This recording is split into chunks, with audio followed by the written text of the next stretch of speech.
Hello, my Teaserking family. I hope you can hear me now.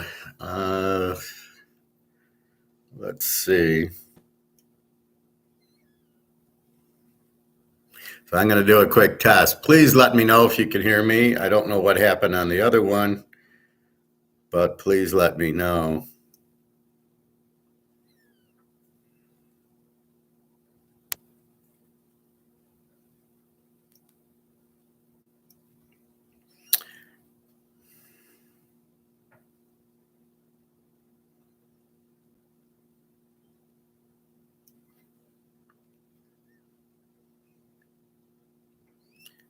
All right, let me go into this. I'm just testing. All right, let me go into this. I'm just testing. Okay. All right, let me go into this. All right, so I do hear sound. I don't know. I apologize for the first one, but this is much better. Anyway.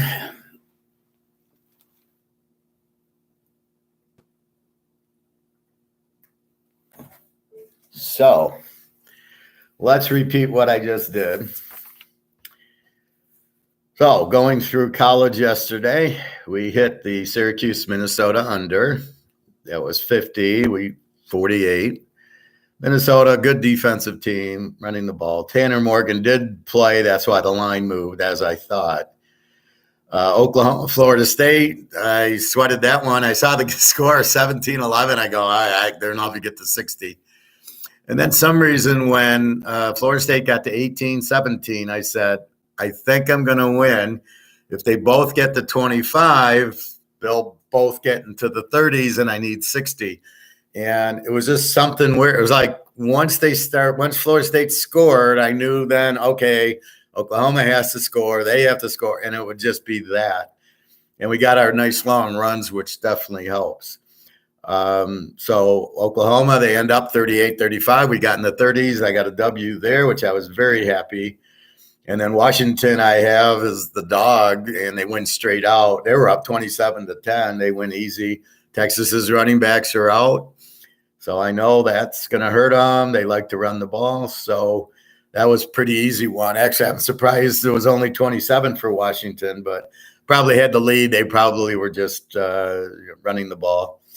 So if we recap, so we hit Duke, we hit Kansas over, we lose Oregon over. Don't know why. We hit Texas Tech over. We hit Minnesota under. We hit Oklahoma over. We hit Washington. Today, the free play is UCLA, and I'm very excited. That line is now 8.5, which is very good. That means Thompson Robinson is playing, and everything's good there. Notre Dame's up to 4.5. I like South Carolina because Meyer, their tight end's out, another edge is out, and South Carolina's been lighting it up the last few games. So if they continue to light it up, then good offense, and you're getting points. Now, if you bet it today, you get 10.5. I already got it in at 8.5. And then Clemson, Tennessee tonight is for Clemson 4.5. Went down from 5.5 for some reason. I just hope Uglia Buglia is not playing. And as long as the backup for Clemson, the quarterback's really good. So as long as he's playing, then that'll be good. So I don't know what happened on the last tape, why we didn't have sound, but I've checked and we do have sound now. So happy camper. So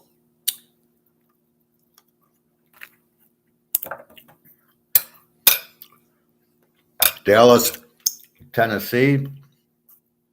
Dallas wins 27-13. I give you the under. I don't bet the game. I give you the under 40.5 to 46.5, figuring I thought Willis was the quarterback, but it was the guy from Tennessee. God, I just thought his name. Joshua Dobbs, who's not really good. Like, this is their backups, Joshua Dobbs and Malik Willis and Tannehill. I mean, all their quarterbacks suck. But this is the problem when you have to pay Henry. You can't pay Henry $30 million and a quarterback $30 million. You don't have the You can't afford it. So you choose Henry, then, but did you make the right choice? And then when Henry goes out, Dallas, what? I saw Prescott, 2 interceptions and a fumble, 3 turnovers by Prescott. He's amazingly bad at that. And then he'll throw the touchdown, but he gives up the points. So anyway, so Dallas gets the win. It really doesn't change much. Philadelphia to win, they're number 1 and they win the division.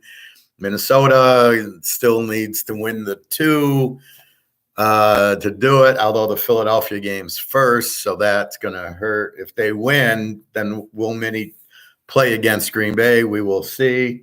I've heard, they want to get Green Bay out. I don't think it works like that. I think it's, do we want to play because we don't want to hurt anybody? But I think it's too early to do that.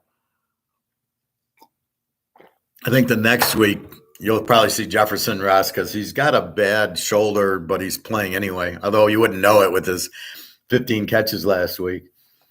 So, again, walking through the line, let's look at college today. So the Maryland game's already kicked off.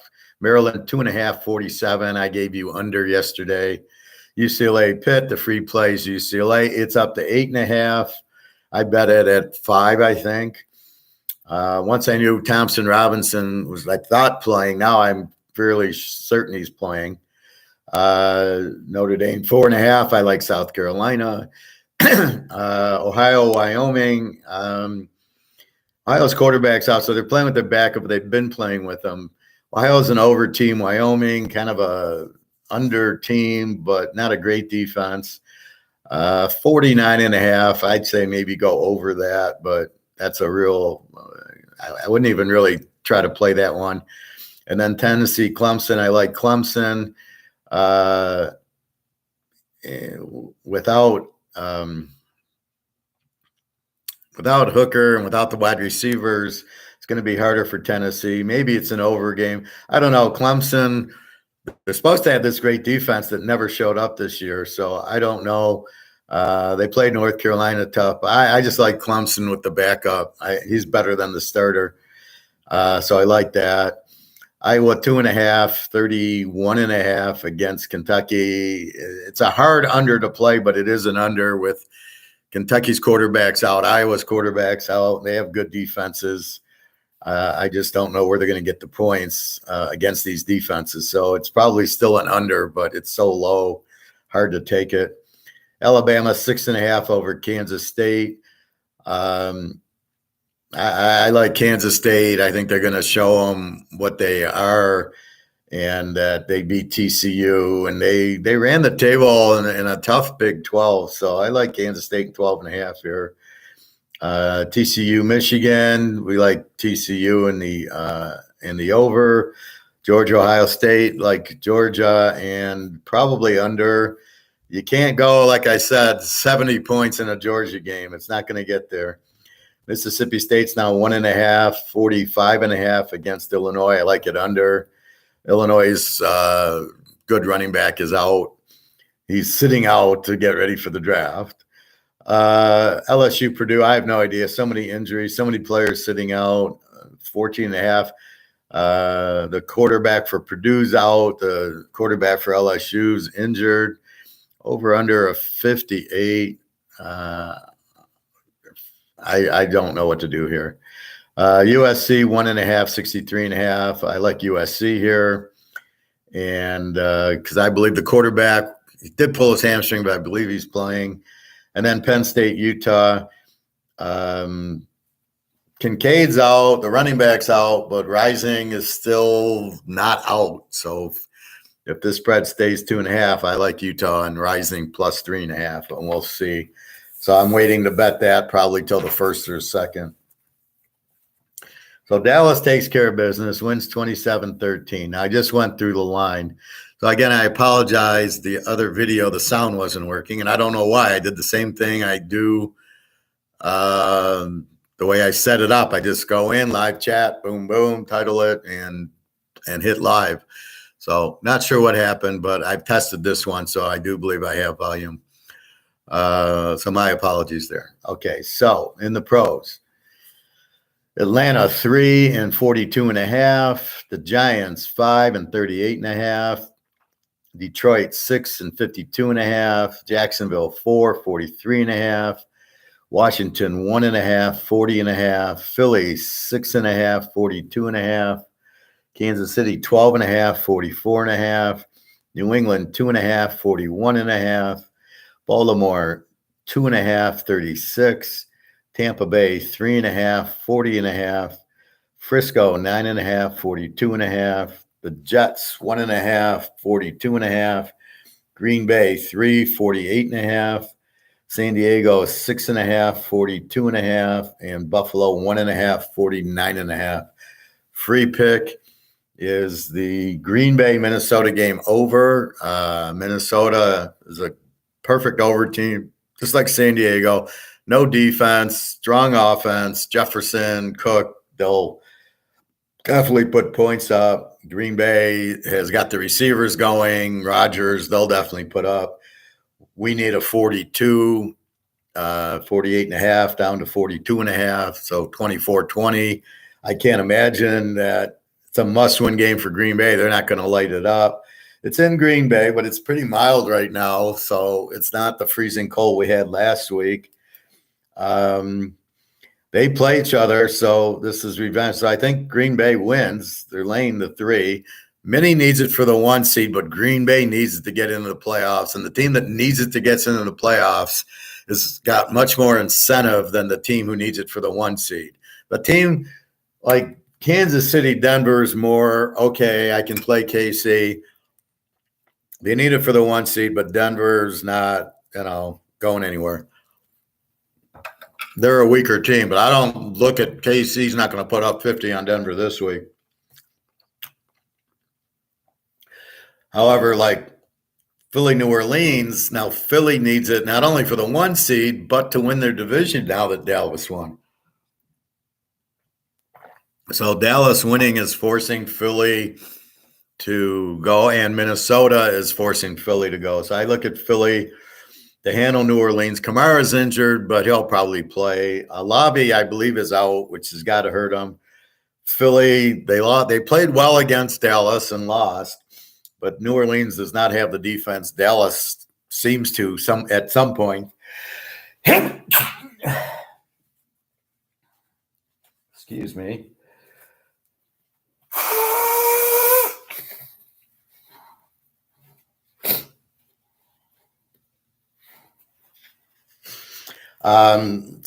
Philly needs the game.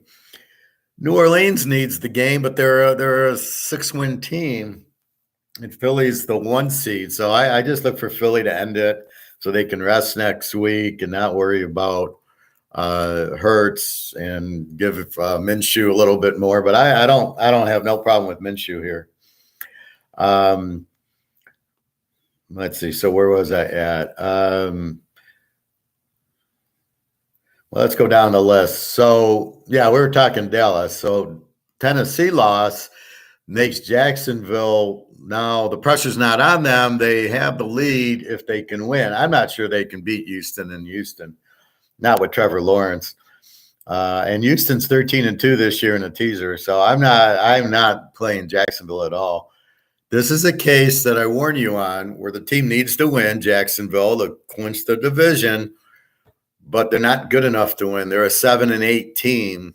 They're not that strong, and they're not a road favorite. Like Detroit can't be a road favorite.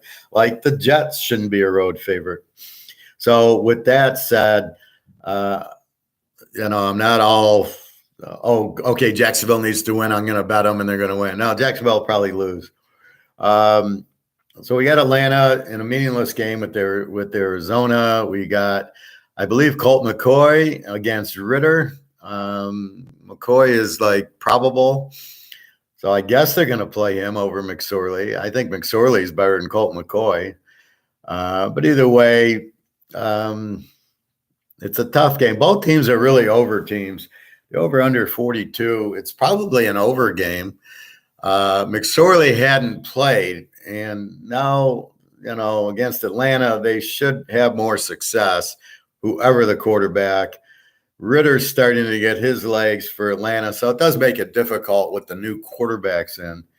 But it's a game I don't know how you can bet it. I mean, maybe you take Arizona 9 if it's McCoy against Ritter because Ritter can't beat him, or you maybe go over. But it's a real bad game to try to figure out. The Giants and Indy, Giants -5, 38.5. Nick Foles, I don't know if he's starting. I mean, if he isn't, then you got the kid from Texas, Ellinger, who I don't mind. He's okay against the Giants, who must win the game to clinch the wild card. So I think the Giants at home get the win. Barkley's okay. Jones, I don't trust, but he'll throw his picks, but he runs a lot, so who knows? I know there's these running quarterbacks. So I'm not a big Daniel Jones. He's with Mac Jones at New England. These guys they're really not good quarterbacks, so they run for the yardage. It's just really insane. But I like the Giants there. They have to win. Indy, bad coach, bad quarterback. I don't know what they're doing. So they're just a lot disorganized. Chicago, Detroit. Detroit needs the game, 652.5. I like the game over. I'm not going to trust Detroit to win. Fields should run all over them like Carolina did. I do think this will be high scoring because the Bears with Fields have been high scoring if you just focus on the last 5 or 6 games with Fields. Since the New England game, they went over against Dallas. They put up it was like the 50-30 game with Dallas, right? And he's pretty much, when he's healthy, they've been high scoring. So I like the game over. Again, two over teams, right? They neither team has a defense, and they both can score. Detroit should get in the 30s here with no problem. The Bears just need 20. It gives you 50. We're at 45.5, so we're 28-17, and we got a winner, which I think Detroit gets into the 30s here. Detroit probably will win the game, but you can't ever bet Detroit to win when they need to win because they do not win when they need to win. They win the games that they don't need, that look good, that they get to the end, they're going, now we need to win, and then those are the games they lose. So you can't trust Detroit. Don't like the coach. Goff's a choke. Just no defense, so I don't see it. Fields should have a big day running, and he probably wants to win this one. Jacksonville, Houston, as I said, I think I like Houston here getting 10.5 points. They seem to play Dallas well. They played Kansas City well. They've already beaten Jacksonville at Jacksonville. I don't know who they are. I don't know how they score, but they tend to score and make the games close. Look at last week.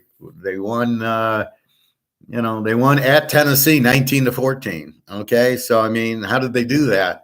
But yet they did it. So that was against a very good defense. Jacksonville does not have a very good defense. They're an E defense. Houston's a W team with an over defense, and yet they score. So they're probably more of an over team, but their stats just don't show it. But the last few weeks are probably more of an over team. So I like Houston here. Cleveland, Washington, 1.5, 40.5. Wentz starting against, I had the guy named, damn it. Jesus. Anyway, against the Cleveland quarterback who I keep fucking around with. Oh, okay, good, Cheryl. Yeah, I went into it on my phone. I can go into my YouTube, and I didn't hear it either, which was shocking. Then I did this one, and I could immediately hear it. So I don't know. I do the same thing every time. My mic shows that it's working, so I don't know. But anyway, thank you for telling me because I have no idea. I can only I talk into it, so I can hear myself. So thanks for telling me. And then we'll go because I know people want the information, but if they can't hear me, I can't type. It won't allow me. It'll only allow me to talk. All right, thanks, Cheryl. Let me know if you have any questions or comments. I don't recall you before, so welcome to the class. Think of this as a classroom, and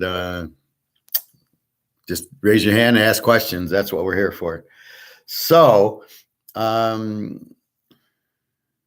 Cleveland, Washington. God, why can't I always get this mental? I used to do it on McCafferty. Now I'm doing it on the Cleveland quarterback. God damn it. Anyway, so he's not ready. He's been out for a couple years against Wentz. I like the game under. I don't care if Washington needs it or not. What the fuck they did against San Francisco going on 4th and 1 at their own 29. Coach should be fired just for being stupid. What is that? And then you cost me the under because then it led to 3 or 4 turnovers. And my under turn, 7-7 at the half should never get into the 50s. So I don't like Cleveland because I don't trust the quarterback, but I think it's an under because Washington's defense. Cleveland, the quarterback is just not. Brissett should be the quarterback, not God. What's his name? Anyway, so this should be more of a defensive duel. Wentz is terrible. Why they're starting him is beyond me, but I don't expect them to win the game. New Orleans, Philly, Philly 6, 42.5. Probably an under game, but I do like Philly at home. I don't mind Minshew. He's fine. He's not your problem. Good running, good defense. I mean, they're the A team. They're the best team. I don't care if it's Hurts or that. I don't care if Hurts plays or Minshew plays. New Orleans, Kamara's a little banged up, and then Olave's out, so their offense is going to be down. Dalton I like, but he's okay. He's not even as good as Minshew, so this is probably an under, but I like Philly to win and clinch. When the better teams at home needs to win to clinch the 1 seed, then you can take it. Versus like the Giants or Jacksonville needing to win, but they're so bad you can't. You bet them and then you lose and you go, but they needed to win. Yeah, but they stink. But Philly doesn't stink. So Philly needing to win, they should have beat Dallas. They played them very good. So I like Philly to win the game here. I think they will. I think they're at home. Olave's out. Like I said, Kamara's banged up. Philly will just key on Kamara. I'm not, New Orleans just isn't that strong, but I think Minshew can get him points. So I like Philly to clinch here. They have to win to clinch the 1. I don't think they want to go to next week. I think they play Washington next week. I think they just want to get it over with. Denver, KC. Now, this is a tricky one. This went down to 12.5. It's like a teaser trap. 13.5, I wasn't going to play 7.5. 12.5, I could play 6.5. Is Denver that bad? Are they going to be pissed? Yeah, they're going to be pissed. They got embarrassed against Mayfield. I just don't see KC going and winning by 35 points. It just doesn't happen in the pros. They need they need to win out for the 1 seed, even no matter if Cincy beats Buffalo or not. Cincy can't catch them, even though they beat them because they're a game behind. So KC's basically in a must-win at home, but Denver's pretty strong, and they play them twice a year. It's a toughie to lay the 6.5 here. I could see them winning by 3. I could see them with a 10-point lead, and Denver Russell Wilson runs it in, or they kick the field goal to get down 7, and they make it a close game. We know Denver's strong defense, which I hate betting into, especially with the Kansas City team, who doesn't have that strong defense, strong offense, of course. So if KC's defense was better, I could see taking this. But with an E defense, they give up in the 20s. I can't take KC here, so I'm going to leave this alone. You can't bet it over because of Denver with the strong defense and no offense, which leads you to the only play is either Denver in 18.5. Or you go over, or you go under 50. Maybe the under 50, Denver seems to take the lead and run the ball and, play it safe. They don't look to score. See, if they're up 14-0, they don't look to keep scoring. They are fine. I think only Frisco really keeps scoring. So most of these teams got the lead and then they just sit on it. And that's why you don't get these blowouts, unlike college. So again, it's a hard KC. They need it for the 1 seed. Maybe you go 6.5, very, very light. I would not invest too much in this one. Miami, New England, 2.5, 41.5. Probably an under with Bridgewater, and I like the dog. I like Miami an 8.5 here. It's for good luck. I color the bet. I don't know how New England could be favored with Jones in this game. You're putting too much emphasis on Tagliavua Bridgewater. And this is where my point is. Like Minshew, like all of a sudden Dallas is a 5-point favorite over Philly because of Minshew. Well, Minshew got him. What was that final? 40-34. I had 10.5, 11 with Philly. These are pros. So, Bridgewater here is fine. He started. He's a good quarterback. He's better than Tagliavua. So this is the point. I don't really see the problem going with a Bridgewater that New England, who was a dog, is now a favorite. I like this scenario better. New England has Mac Jones terrible. Why they don't play Zappe, I don't understand. The coach should be fired for not starting Zappe, who's already proven he can play, unless their intention is to trade Jones or trade Zappe, which is what New England likes to do. They still can't draft a running back or a receiver. It's the strangest team I've ever seen, how stupid they are drafting running backs and receivers. Miami, this is a playoff game. Miami right now is the wild card. New England wins. I don't know if they're the wild card or not because there's so many other teams there, but let's just say this is a playoff game. In a playoff game, when I say it's a playoff game, this is both teams needed to make the playoffs. You generally take the dog. It's generally close, and you definitely want the dog. There's not going to be – you don't get blowouts in the NFL. If you do, it's the dog doing it. Like the Rams blew out Denver. They were the home dog. They were not favored. So you get the blowout because the dog blows out, not the favorite. So New England's not going to win this game 62-0. So Miami with Bridgewater will be fine. He can hit Hill and Waddle just like the other guy can hit it. Tagliavua is not any better than Bridgewater. In fact, I prefer Bridgewater. More experience and probably a better arm, and probably can pick up blitzes and coverages quicker. So I like the 8.5 here in Miami all day. Probably an under because New England, Miami's defense is a little too weak. So that's why I'm glad they're the dog, because New England's got the better defense, and I don't like betting the favorite against the strong defense. But in this case, I got the dog against the strong defense. But I think Hill and Waddle are too much for New England to handle. New England hasn't shown me anything. They are 7-8, so they're not like when Brady was there. So I like the dog here. Again, it's a dog game. Baltimore and Pitt. Baltimore 2.5, 36.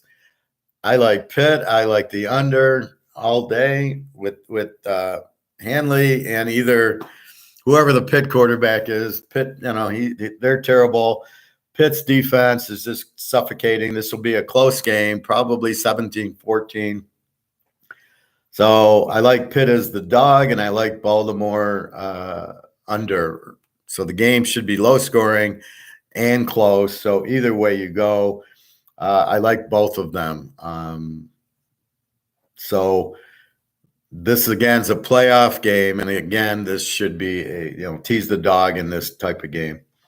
Tampa, Carolina, this is a playoff game. This is to win the division. I'm not sure why Tampa went to 3.5. If you've been watching them, they can barely score on freaking Arizona. I got a gift. I had Tampa pretty good last week, -1 against Arizona with Trace McSorley, the third-string quarterback, and they were down 10. So I don't trust Tampa. Carolina, yeah, they look good against the Lions, but it's the Lions, so that doesn't count. That's like looking good against a high school team and then going, oh, look, they look good against Central State. So, of course, they'll do good against Tampa at Tampa. Doesn't work that way, but most people don't understand that. They just say, oh, look how strong they are. But in this case, I'm looking at the trends. I do like Carolina. They're 18-2 as a road dog. Tampa as a home favorite, play against 6-0. I like Carolina as the dog in this game, only as the dog. Now you get 9, now maybe 9.5. Over under a 40.5, probably an under, but not sure. I like Carolina better than I like the under, but I like both. Carolina should with 9.5. This game should be close. Again, a playoff game. And again, Tampa can't beat Arizona.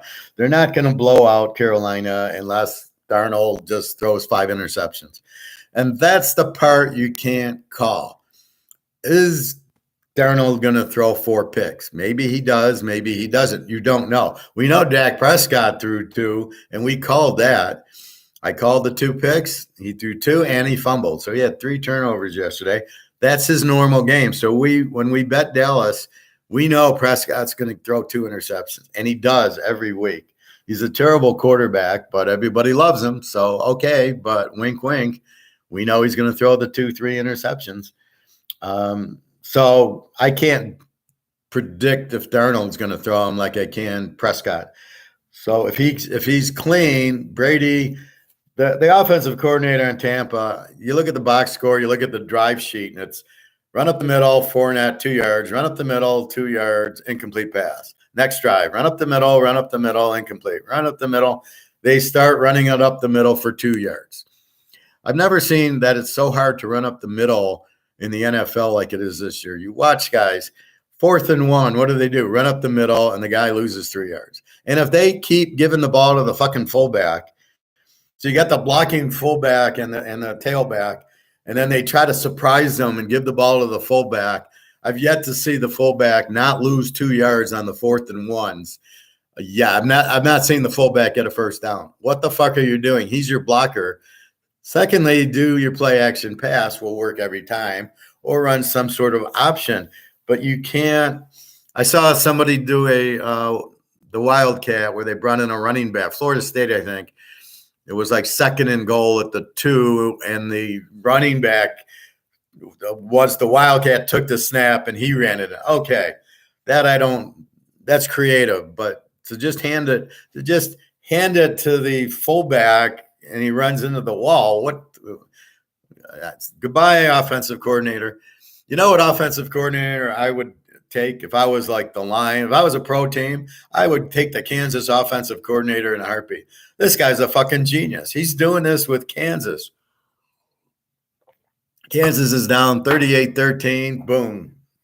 Finds a pass down the left side. Boom, boom, boom. Touchdown. Same thing next drive. Boom, boom, boom. Touchdown. The guy's a fucking genius. That's why Kansas is always an over. But most of these offensive coordinators are freaking idiots. Let's run up the middle against 17 guys, and we wonder why we didn't get 4th and 1. And why are you going for it on 4th and 1 if that's going to be your play? We'll run it up the middle. If we can't get a yard, we don't deserve to win. If you make that call, you don't deserve to coach. How about that? So that's really what the problem is. So anyway, Carolina looks strong against Tampa. They're going to run it down their throat. Darnold's throwing the ball to Moore. I mean, he looks like almost a college quarterback now. So he's not a pro quarterback yet, but he looks like a good college quarterback. So, again, this is a playoff game. Tease the dog. Tampa Bay is not Tampa Bay anymore. They're just another 7-8 team. So just take the name off. Just go, oh, this is a 7-8 team playing a 7-8 team. So I'm going to tease the dog. The only teams that are excellent are Cincinnati, Buffalo, Kansas City, and Philadelphia, not Minnesota, and not Dallas. So it's really 4 teams that you've got to be afraid of a little bit. Frisco at Oakland, problems there. Hey, Bobby Bo. I guess there was problems. You couldn't hear me on the first one, so I ended it, came back, and the hearing's fine. Anyway, Did you like the Oklahoma over game yesterday? In my Washington, did you like those? So Frisco. So all of a sudden, Derek Carr, they don't like him. They got Devontae Adams for him. So now, what the fuck are they going to do with Devontae Adams without Carr? They're starting Stidham. I see a shutout happening here. The Niners at 9.5, 42.5. The way the Niners are playing offense, I'm scared to go under, so I'm going to go Frisco here. They're playing well. They want to keep playing well. Oakland's just given up if they're benching Carr for Stidham. Stidham, I like Stidham, but he's not against the Niners. This team's really strong. And, well, get used to it. Yeah, well, the line went to 8.5 on UCLA. I love it. It means the quarterback's playing. They're going to kill Pittsburgh. This is going to be real. This is going to be like 40-3 UCLA in this game. This is a flashback to my 11-team teaser that won when I had UCLA in that one against Virginia Tech. It's the same game. Virginia Tech had this terrible quarterback. I think it was Tyrod Taylor, who absolutely sucked in college. And UCLA had this running quarterback, much like Thompson Robinson. Anyway, they won like 50-10, and I'm expecting deja vu all over again here. So, yeah, I'm excited that the line went up. I bet UCLA in like 3 teasers already. You like how better than Clemson tonight? Bobby, are you drunk already? You like how better than – by the way, how about Notre Dame today? No, I told you I like South Carolina. Oh, you missed the intro. South Carolina, Clemson, UCLA. I've only been telling you this for like a week, so I can see how you listen. Shame on you.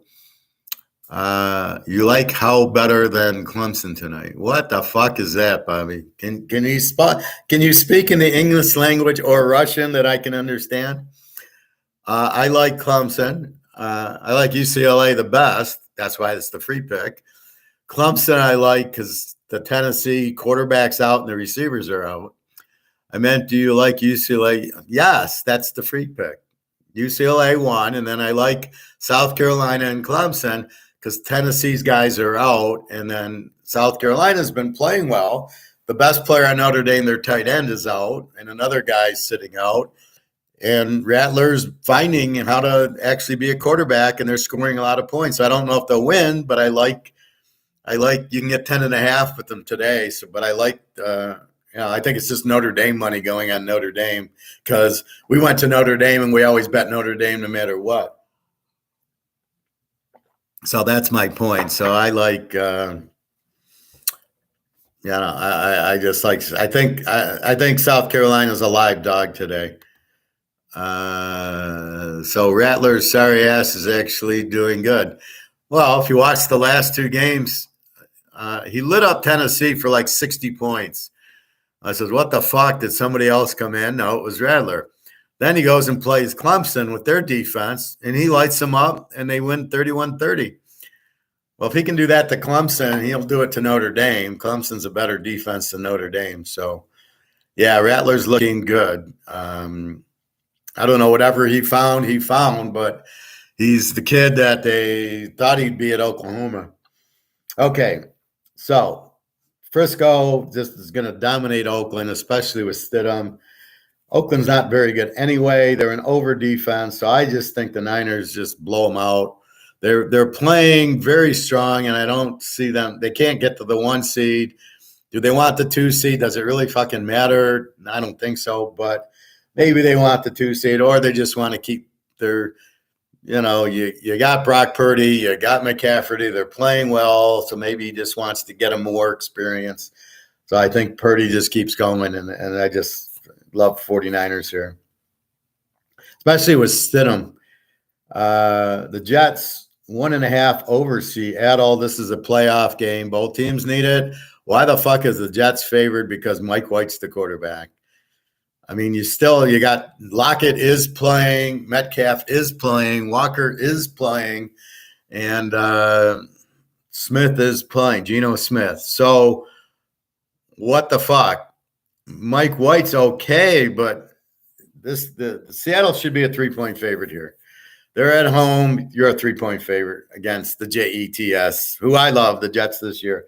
Strong defense. I get it. But I got 7.5 at home with Seattle against the Jets. The Jets are what we call a weak favorite. They don't score a lot. So how can they go out and blow you out? Sort of like Jacksonville, Detroit, when they're favored, they're weak favorites. You can't trust them to win, and they're not going to blow you out. So it's a very weak favorite here, Jacksonville. And you got a very weak favorite, actually, Tampa Bay. And now the Jets are a very weak favorite, especially on the road. And you know how I am with road favorites. You cannot trust them, and you don't want to bet on them. I would never take the Jets here in 4.5. This is Seattle in 7.5, or maybe you go under. It's hard to go under with Seattle with that defense and that offense. So we go Jets and Seattle in 7.5, figuring they'll probably win the game straight out. But if they lose, it'll be a field goal. They're not going to get blown out by the Jets, Jets, unfortunately. I've been on the Jets quite a bit, but not in this case. Take Seattle. Minnesota, Green Bay.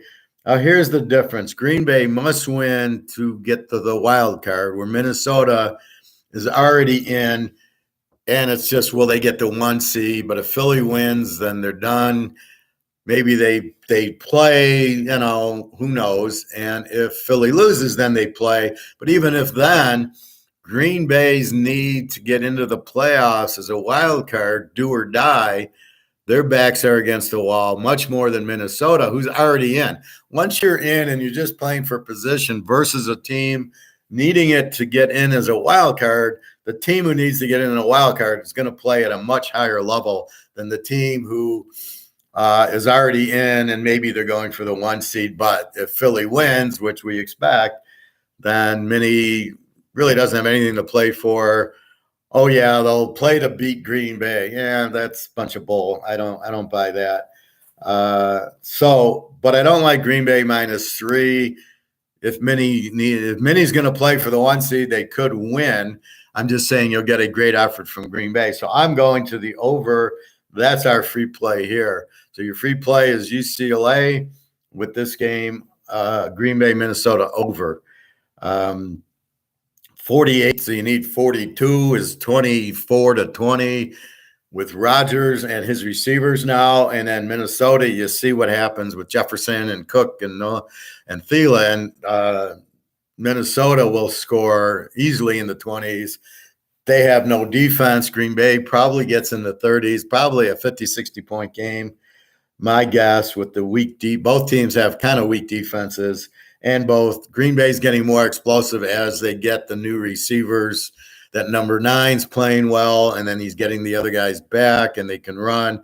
And Minnesota doesn't have a defense. So I look for this game to be in the 40s at halftime, 21-20 or something like that. So I'm expecting Minnie to try, because there's 2 weeks left. And then next week is when they maybe sit out. But I look for Minnie to play.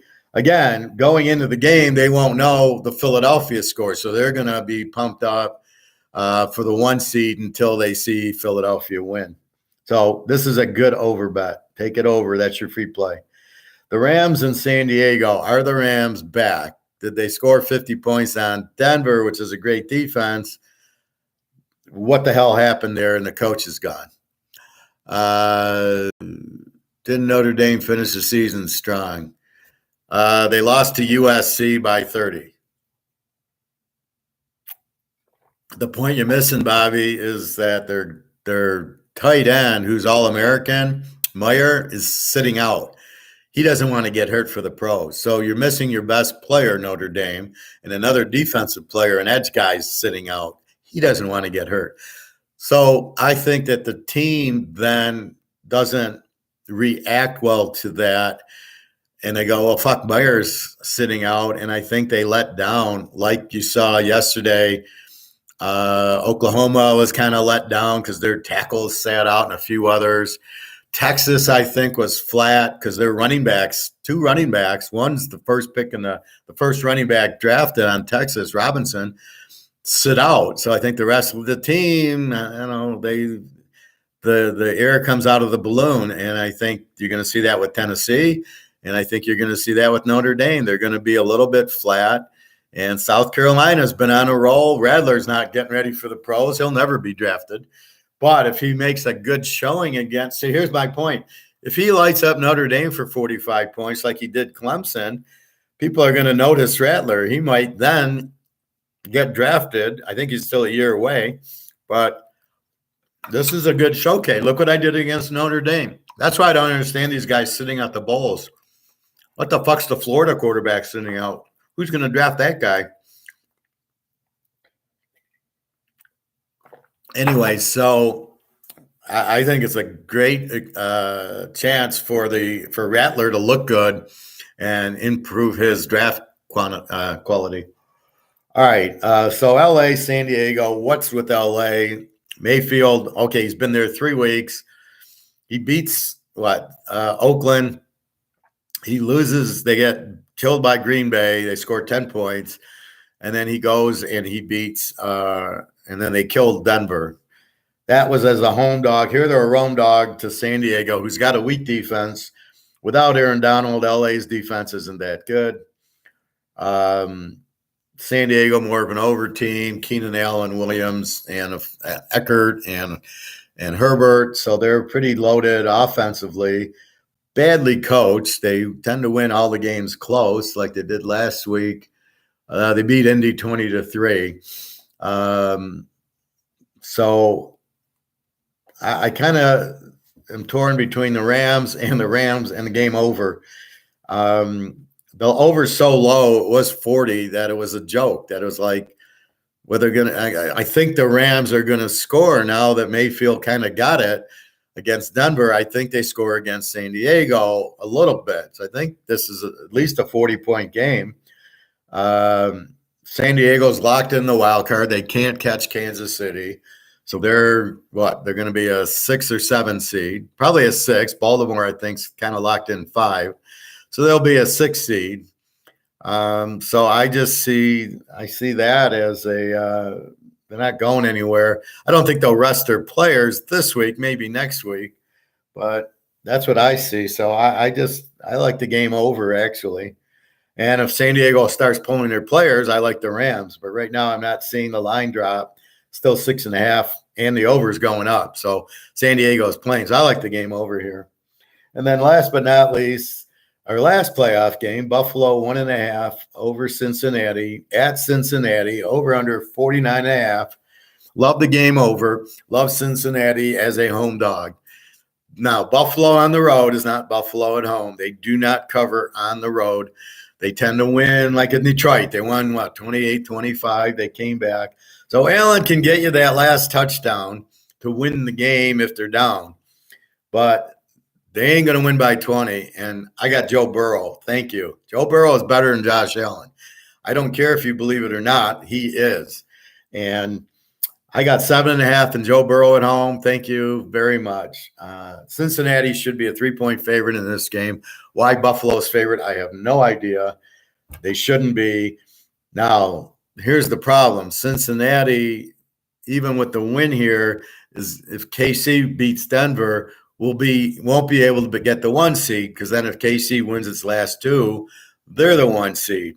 Only if Buffalo wins and ties KC, then Buffalo's the 1 seed. So Cincinnati needs KC to lose, and I think they got Oakland next week. So KC has Denver and Oakland, so they're not going to lose. They'll be the 1 seed, but I'm sure Cincinnati, they also need it to win their division. They're a game up on Baltimore. They haven't clinched the division, so they need the game, clinch the division. Buffalo has already clinched, is more playing for a 1 seed, but Cincinnati's defense is better without Von Miller at Buffalo and their safety. I think Cincinnati is the better team here with the better quarterback and the better defense, and they're getting points. Love Cincinnati as the dog and love the game over, as I don't think in this type of game they need 43. 49 down to 43, 24-20. I can't imagine. Because Cincinnati, look at last week, they were up 22-0, and they play at 22-18 with fucking with New England. I don't know what they're fucking around with them for. That was a 40. They threw a pick six. So I just look for, they're not going to stop Buffalo. But Cincinnati does have a wicked defense. Keep that in mind. So it's a good Cincy and 7.5. It's like the Pitt game. It's good to take Pitt and the under, and here it's good to take Cincinnati and the over. So either or. So those are your playoff games. Keep in mind, Philly's at 1 o'clock. The mini games at 4. I don't know why they should be at the same time. That was a big mistake. I think the Phillies should be moved down to 4 o'clock. As far as trends, play against Atlanta as a home favorites, 9-0, 20-1 over a few years, and overall play against Atlanta is 40-7. So Atlanta is just a normal bad team. You want to play against them. Play against Indy 12-2. Play against the Giants 7-0. The double play against. The trend here in a teaser world is Indy as the dog. The Giants are just a weak home favorite. Just FYI. Detroit play against Chicago this year, 13-2. Detroit's 7-1 at home. That includes favorite and dog. Here they're the favorite. There's not a big trend for Detroit as a home favorite. But play against Chicago, 13-2 this year. This is thanks to Fields. But if you look at over, they're probably close to maybe 10-2 the last 12 overs. Fields scores, but there's no defense.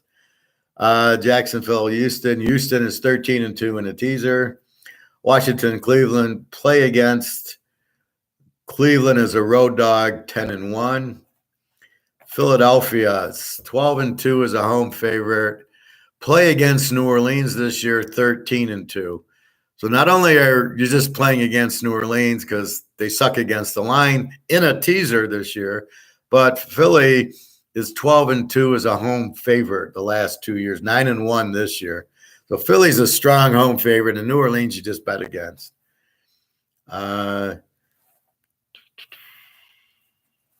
Play against Baltimore, 11-1 as a home favorite. You got him as a home favorite. Lamar is out, so Huntley and Pitt's been playing really well. I wouldn't be surprised if Pitt wins this game. This is a very good Pitt play here. Carolina, Tampa. Carolina, 18-2 as a road dog. Play against Tampa, 6-0 as a home favorite. This is a huge Carolina trend in teaser world. The Jets, Seattle. Play the Jets this year are 13-2, but not as a road favorite. They haven't been, I think maybe once they've been a road favorite. That's one of the two losses. So if the Jets were the dog, I would be all over the Jets, but here I can't be. Mini Green Bay, play against Mini, 27-5. Play against this year, 13-2. So Green Bay is the trend here. Mini just wins a lot of close games, but if you bet against them, you win. That's like San Diego. They're the same team. They win by 3 a lot, like they did against Indy. They get down, they come back. But they don't beat you 21-0. They beat you 21-20.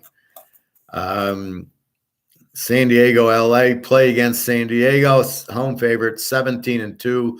Play against San Diego, 40-8. So this is a Ram trend, and now that they started to score, maybe you can actually bet the Rams.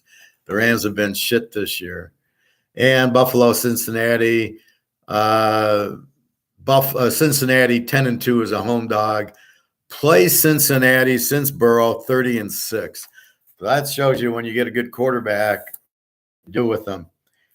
The big plays then in a teaser overall, Atlanta, Philly, Houston, the Jets, and San Diego. But again, we don't like the Jets as a road favorite. Play against San Diego, Indy, Atlanta, New Orleans, the Rams, although they're looking better, Tampa Bay, Chicago, and Minnesota. So that gets you on Philadelphia because Philly's strong and New Orleans are weak. Tampa Bay, it gets you on Carolina. Chicago, that gets you on Detroit. Minnesota, so that gets you on Green Bay. Indy, so that gets you on the Giants. And then San Diego, it's just going to be a close game that gets you on the Rams. And we'll see how San Diego plays, being clinched the wild card. Are they, how intense are they going to play? Are they going to start pulling players, or do they just play to win and keep going like the Niners are doing? So that is the NFL. So the only game that really you've got to look at is Philadelphia plays at 1:00. They win. Minnie doesn't need the game. That's why I took it over, but I still think Minnie's going to play. If they lose, then, that Minnie Green Bay game is going to be 100 points, because then it'll be they both need it, and it'll be just they'll get into the 40s. So keep that in mind. But I took Philly, so I hope Philly wins, and then I'll worry about Minnie later. Bowl games, as I said, so it's UCLA, South Carolina, and Clemson today. Kansas State, I am thinking they're going to play a big game and show we beat TCU, who's a good fucking team, and we beat Texas, and we beat Oklahoma and Oklahoma State. Kansas State's a very strong team, and I think they show up against Alabama, who's not a strong team this year. They should have had 4 losses. The fact they beat Texas by 1 and A&M by 2, don't miss that. And then they struggled with Texas. Kansas State's a very strong defense, good running team. Will Howard, I hope he plays. A very strong passing quarterback, the type that gives Alabama problems. TCU, Michigan, Georgia, Ohio State, we'll talk about. That's tomorrow. So I got to keep my date. Today's the 30th, so I got to keep that going. And then Mississippi State, Illinois, like that game under. I can't play LSU, Purdue, all these injuries. And then USC, it looks like their quarterback with the hamstring is probable, so he's playing. And then Rising hasn't made up his mind yet. I'm not sure. I think he's playing. He lost his tight end, Kincaid, and his running back, so I think he would have declared already, but we will see. I see okay, I don't know what you're talking about. So I think Rising. So that's what we got. So UCLA is the free play with Green Bay, Minnesota over. Both teams have kind of weak defenses and strong offenses. So anyway, so that's what's going on. Let's see what's happening with gold today. You buy more silver, Bobby? Did you get your silver yet?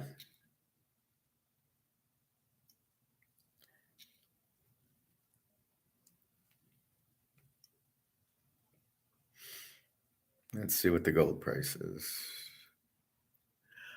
I think Christopher Jones is the one who's drunk in here. Yeah, I was going to wonder, is he one of your guys, or who is this clown?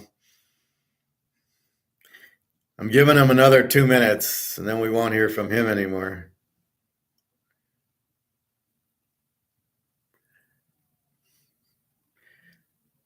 All right, let's go to gold. Gold price today.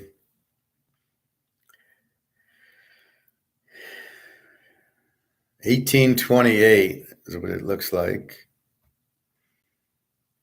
Yeah, I think gold, Bobby, is just going to jump.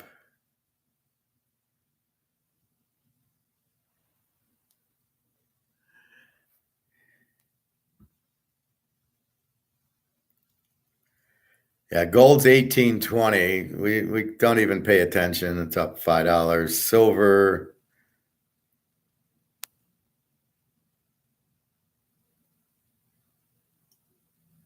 Silver's $23.82, but we don't really. That's pretty meaningless. So I think, Bobby, that I think it just zooms up. I know you asked, is gold going to go a little bit? I think you're just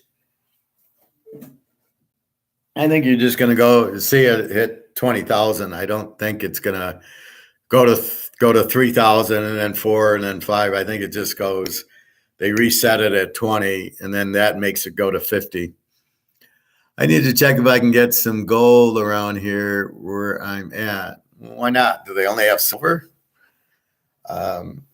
Keep in mind, you're going to buy houses and cars with gold. Silver, you're going to, silver will be worth 2,000-3,000. Gold will be worth 50. So you're going to go into a house and you're going to give them some gold and they're going to give you the house. Again, it won't be in US dollars. It'll eventually just change to gold and silver as the money. So it'll just be, this is the money, and what do you want to buy with it? Now, of course, you need the medium of exchange to cash it in as if it's a Rolex now. You're not going to walk into a restaurant with a Rolex, but you will sell your Rolex, get the money, and then use the money to go to the restaurant. That's what you're going to do with gold and silver. Same thing. You think we still got a couple of months to buy? I can't tell you. I don't know the exact date it's going to go through the roof. All I can tell you is to buy as quickly as you can. The more gold you have now, the better you are. You bought it at a good price. Silver, the same thing. It's as quickly as you can buy it, the better. I mean, I was in Alabama last year and I was sweating going, fuck, I better buy it now.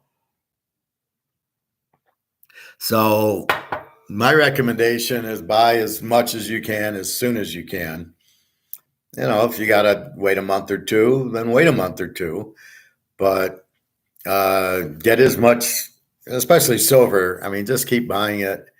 And like I said, at worst case, you sell it back. I mean, but, I don't see me being wrong. It's not really me. It's what JP Morgan has in store for us, if they're going to keep it down or not, or how long that JP Morgan can keep it down. But,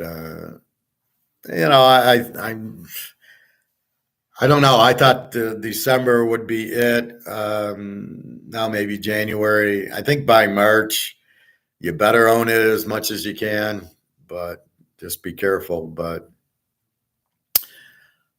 we'll see. It's an impossible call because of JP Morgan wanting the dollar to be prominent and the U.S. wanting it. We know reality, the demand's up here for gold and the price is here. And normally in economics, it's the same. So we know what's happening. It's just, when does JP Morgan take the foot off and let it come up? And when it comes up, we know it's going to be very high. So that's really the question you're asking, is when does JP Morgan let it? That's why you can't give an answer, because it's not a time thing. Or at what makes it a time thing? What makes JP Morgan? Are they going to have a choice, or is China and Russia just going to say, fuck it, it's time it goes up, and it goes up? So I think it's more China and Russia controlling the price of when they announce their gold. That'll make it go. And when does that happen? I don't know. Maybe that's how the war ends. I don't know. I know that the U.S. has threatened Russia and China not to announce their gold. Like 5-6 years ago, they said, if you announce it, we're going to go to war with you. That's why they haven't announced it before. But after watching the U.S. not do anything in Afghanistan and not doing anything with the Russians, that's they're not doing anything. That's what's going to happen. The Russians, the more I watch, they're in big trouble. People are leaving. Their own soldiers are just quitting. They're surrendering. They're shooting their own generals, and they're just leaving. And they're surrounded, and mostly in this Donbass, Crimea. Russia wants the water. That's this whole thing. They want to get on the Black Sea. So that's why they went after Crimea, was so they could use the port and the Black Sea. However, the Ukraine doesn't want to give it up either. So Russia, I thought, was stupid. I think they should just be partners with the Ukraine and not go to war with them. And yet they go to war with them. Like, that's the last thing you do. You don't go to war with somebody. That's like the art of war. The first thing you do is you don't fight. You work out a way not to fight the war is how you win the war. And it's like the Godfather. He doesn't go to war. He just kills the 5 heads, but he doesn't go to war. He finds a different way to win. And that's like, why go to war? It's very expensive. You kill people that you need. You need the people to make more money off of. So I don't know. I don't understand what Russia's doing. I don't see the purpose. I mean, I know they want oil and they want the Crimea, but they have it. I don't know what he's doing now. He's just bombing my girlfriend's village, which is like a field. Like, what the fuck are you? What are you gaining by bombing the civilians? It just doesn't make sense. So anyway, I don't know what he's doing. He doesn't. There's no clear cut. They're bombing Moscow. There's some shopping malls that have been bombed. Putin's headquarters were bombed. And so I don't know. I think this war is coming to an end soon. But that makes the gold price need to go up because China and Russia are in trouble and in a lot of debt. China's housing crisis, they're in trillions of dollars of debt, and Russia paying for the wars and trillions of dollars of debt. But they have all this gold. So if I have 40,000 tons of gold and I'm China and I got about 15,000 tons and I'm Russia and I got all this gold, what do I want? I want the gold price to go up. Then I get out of debt and I have all the gold. So how do I make money if the price goes up? So that's what they're working on, is getting the price up. So that's what you're fighting. JP Morgan wanting the monopoly on dollars versus Russia and China, who desperately need, I have all the gold. I need the gold price to go up so I can get out of debt. My money's on Russia and China. By the way, do you like Indian food? I'm about to order takeout. No, I don't really like Indian food. It's kind of spicy. I like meat, chicken, meat. I don't think I think it's all vegetarian. So if I had my druthers, it would be barbecue, Chinese, stuff like that, but not. What do you order at Indian food? Is there meat dishes, or are you getting salads or pita bread? Pita bread and hummus? I mean, I don't, it's not up my scale. So no, I don't like that. So that's what your fight is. It's Russia, China with all the gold, needing the gold price to go up. And it's JP Morgan keeping the price down so people will still want dollars. But what's happening is China and Japan and all these countries are letting go the dollar. They're saying we don't want it. They're selling it and they're flooding everything with dollars. And this is the end, because what's inflation? You print too much. But because it was worldwide, you didn't notice it, right? It's in China, it's in Russia, it's in Japan, it's in all these countries. So you don't notice the big mess of dollars in the US. But now, what are they doing? They're all pushing it back. They're not buying the bonds. They're saying, we don't want it. It's worthless. And they know it's worthless. So they're all kicking it back. And I think that's the beginning of the end for the dollar and gold. We got some Hebrew here. A sad day for the world of football. The best football player in history, named Feely, has passed away. He won 3 World Cups with Brazil. Oh, you're talking soccer and Pele? Okay. I don't know. I think he played in the 50s or the 60s. He's like Jim Brown as far as I know. But yeah, I can think of reasons that it's a sad day, like the economy falling apart. But well, I'm sorry that you're sad. There's a great dish called chicken masala. So tell me about this. So it's a chicken dish? Well, That's not football. That's soccer. So I don't know what I know Pele, but it's Pele. We only watch real football here in the U.S. Yeah, I love when they try to promote soccer as the world's number one sport.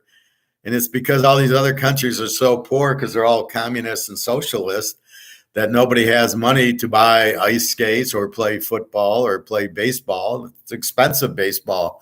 You got to get a mitt. That's expensive. A bat. You got to get a bunch of balls.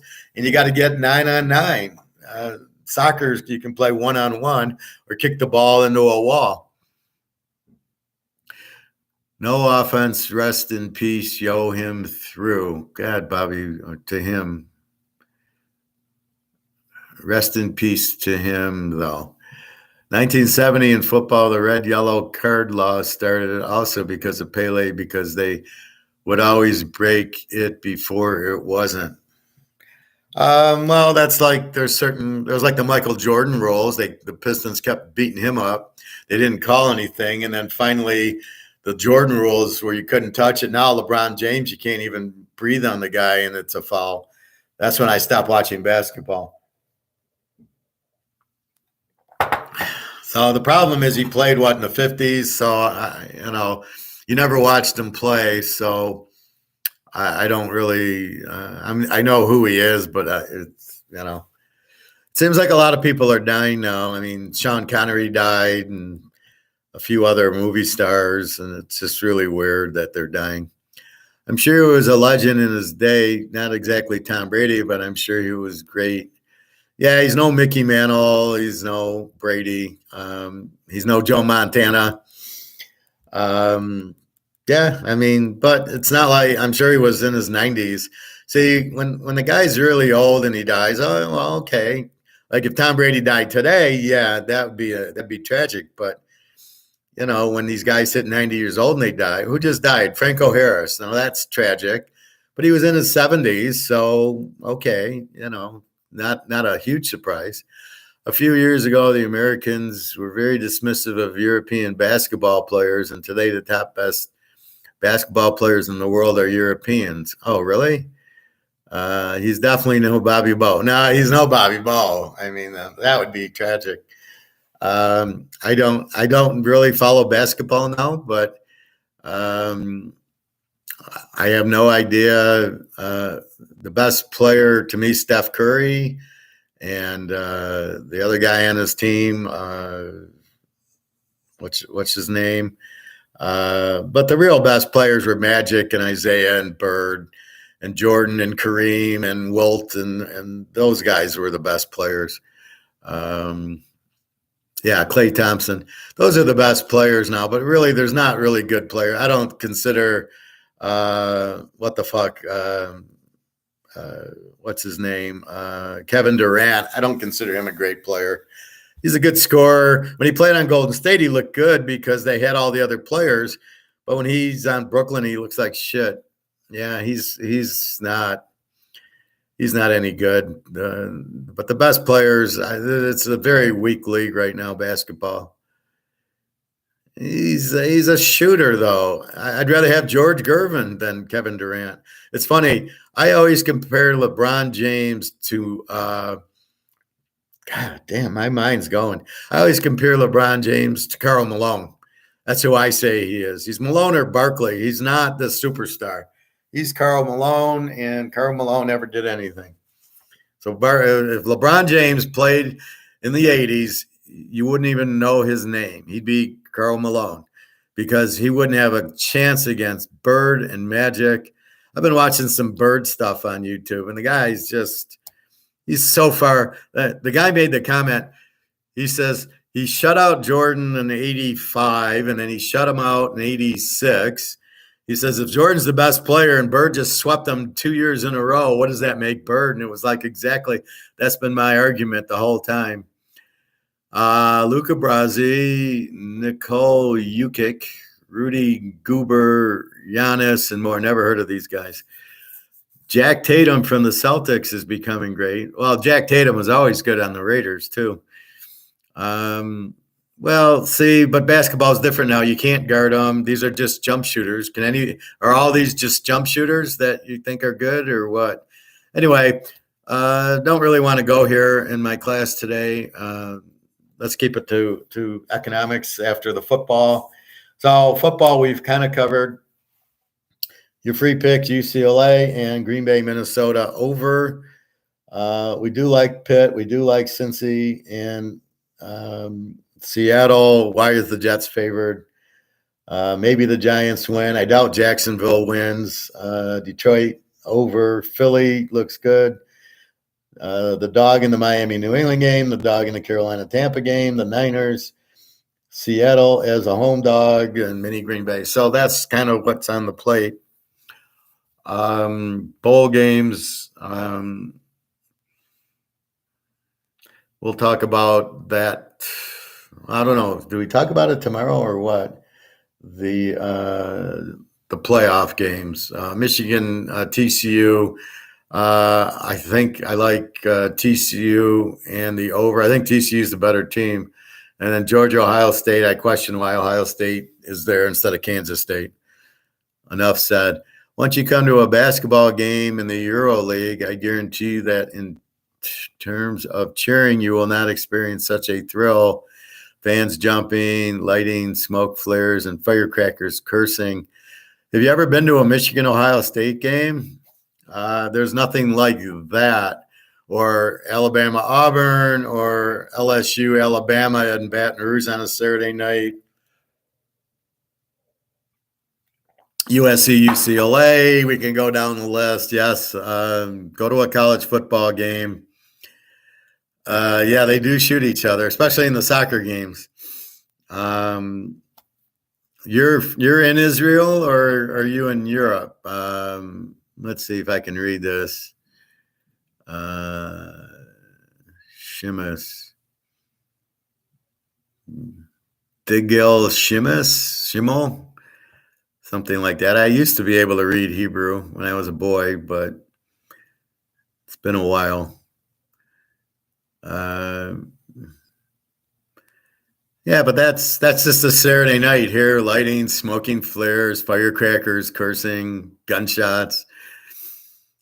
The guy said smoke flares and firecrackers. Yeah, well, he's Israeli. He's used to the defense when they shoot. Do you shoot them down when they shoot up the flares? Do you shoot them down as you would when the Palestinians fired those missiles into Jerusalem and you had the dome and you shot them all down? Do you do that at the games? You're talking to the wrong audience. I've been to a Michigan Ohio State game that is so electric. And I've seen that fight in the basketball game in Detroit when the guy God Peace or whatever, went into the stands and started beating up some guys. So yeah, I see all that. Got fucking bomb threats in the games and all. Well, yeah, that's missiles go through the court at halftime. The Russians, yeah, we've seen it all. I hope my Achilles isn't going to tighten up on me. It's starting to get tight. All right, so silver to 2K. Yeah, Bobby, at least that. Once it starts running and once people realize the true price that I'm telling you, because the demand is so high and it's worldwide, once it goes, people are used to COMEX, right? So the first thing is you got to unveil the COMEX as bullshit. Once people start to realize that they've all been scammed, like who's that guy that scammed everybody? I can't think of the name. I don't know. But once they realize they got scammed by COMEX and all these people, the people I feel sorry for are these ETF people who think they actually have gold and silver in the ETF. They're buying it under false pretenses. This Rick Rude should go to jail because he's saying buy the ETF, you own gold, you own physical, and you don't own the physical because there isn't physical for it. So therefore, people that have bought ETFs thinking they bought gold are going to all get fucked. And that's when everything's going to hit the fan. Those guys are going to go to jail. That's why you got to buy the physical coin, because then you own it. That's the only way you can own it. But most people are too stupid and they buy the ETFs because it says it's physical, but it's not real. He's selling the same. I love this. Oh, here's a Canadian Club ETF. Oh, if you buy my ETF, you'll own a bottle of the physical. And then at the end, well, I really only have one bottle and it's mine. And all the ETFs that you bought, sorry, there is no Canadian Club for it. Therefore, you don't own anything. And that's really what is going to be with the people that think they own gold. Sam Bankman Fried. No. The guy who did the scams where you thought you made 10% and the next guy thought he made, this was about 10, 20 years ago. I can't think of his name. I am just shit with these names today. Deshaun Watson. Thank you. Thank you, Teaserking. All right, Deshaun. And I'm going to write it down so I don't forget it again. Cleveland Watson. Oh, my God. I don't know why I forget the name. I mean, it's not like I don't know Deshaun Watson. But Watson against Wentz. So it'll be an under. Good morning, Phil. A lot of online coin dealers offer to store your bullion. Even though at a certain amount they will deliver it to you free. I fail to see the reason for not holding yourself. Yeah, I mean, if you give your gold away, you're fucked. The only person I would give it to, there's a bank in Switzerland that goes down about 10 miles, is their vault. It's nuclear proof. Only the Swiss I would trust, and that would be it. If I wanted to give my gold, and I would fly to Switzerland and I'd go to the vault and say, all right, here's my gold, and make sure it's okay. That would be the only guy I would trust. Because I even went to my gold guy and I said, do you store gold and silver? And he just looked at me and says, I don't know anybody I trust. So do not trust these guys to store your gold. You'll be fucked. They'll just say, oh, I don't have it. And then what are you going to do? You're going to sue them in this culture? You got to be kidding me. Hey, professors, UCLA 8.5 still play today. Yeah, Prophet, what are you waiting for? I gave it to you at 6 and 5. You should have had this play done a long time ago. Absolutely. You're going to win by 40. Phil, didn't you just order silver online the other day too? Yeah, Madoff. That's who I'm talking about, Sean. See, that was the same scam as what they're doing with the ETFs. They're promising you that you own physical, but you don't. And the same thing with Madoff. I think my brother-in-law got in with Madoff, and he said, oh, I'm going to get a 9% return. And I said, now, coming off of my background, I go, well, the return's 3%. How are you going to get 9? If it sounds too good to be true, it is. Where are they finding 9% returns?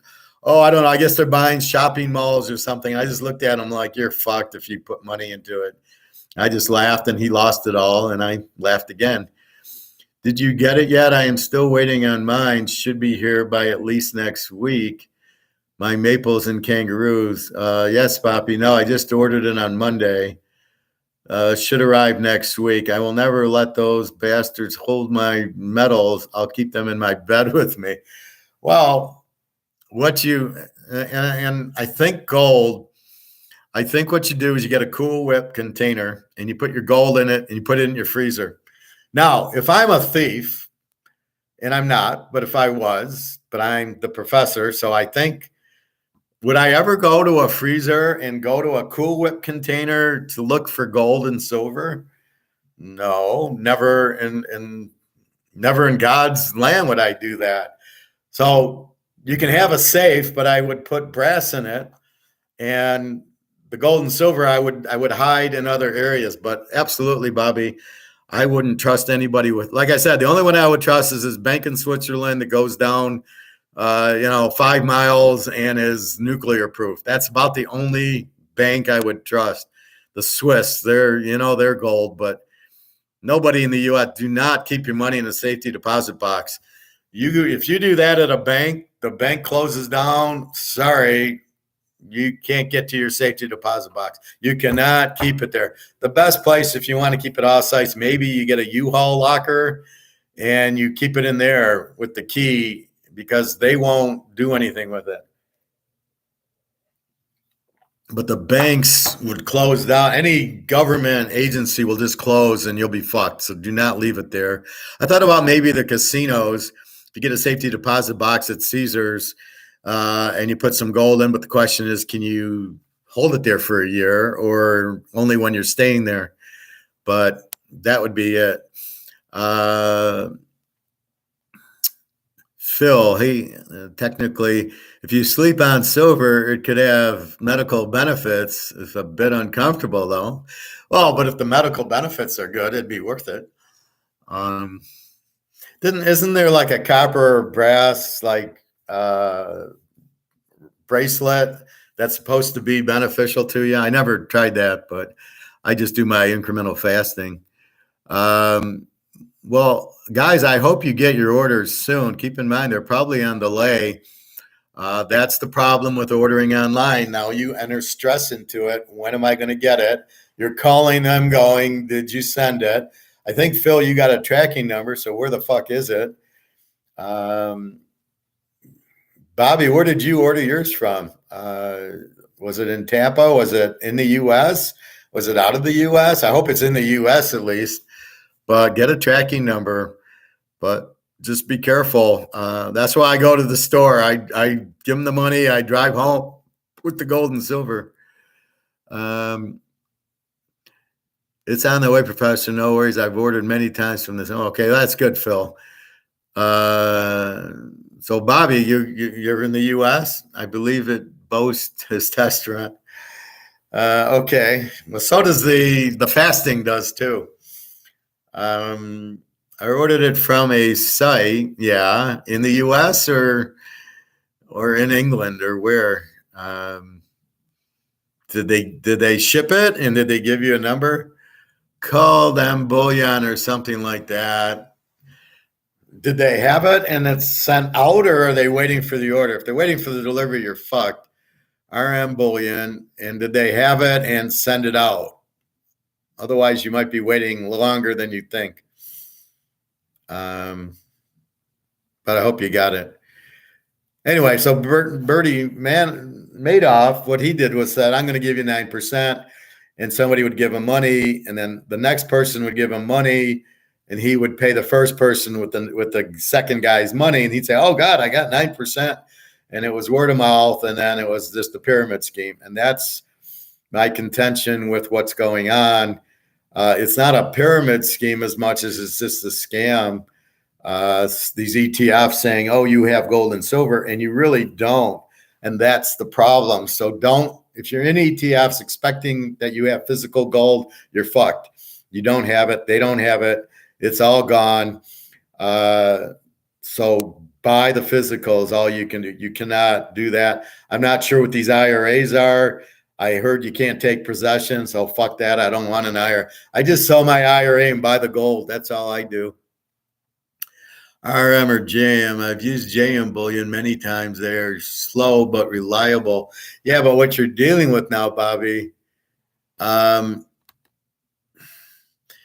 well, as long as it's in stock, because what you're dealing with is they're having a problem getting the gold and silver. So you're waiting for the gold and silver to arrive.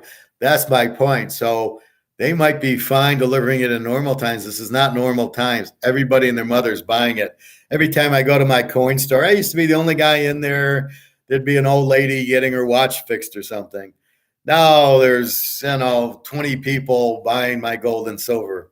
And then you got a handful of people selling their gold and silver. And I kind of whisper to them, don't sell your gold now unless you need it, because it's going to go up to 50,000 an ounce. Don't sell it for 1,800 if I can get a hold of the guy. But normally they need the money and they sell it for the money.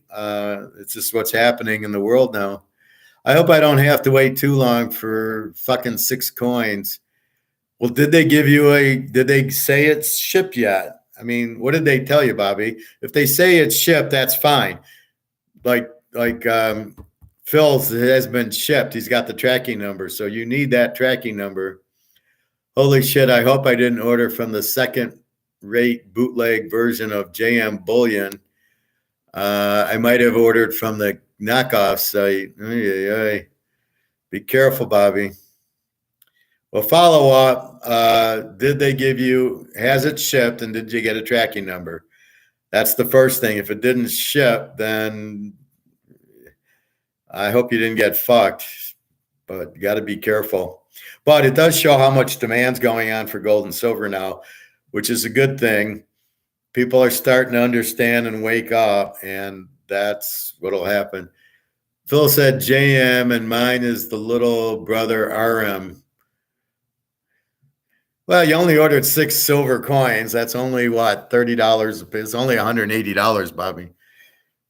So you could spend that on your pig's ears. If you bought a whole pig for New Year's, then that would be 200. No, I hope you're okay, Bobby. But yeah, it's just be smart. That's why I go to the store. I would have ordered from my guy unless he doesn't want your business.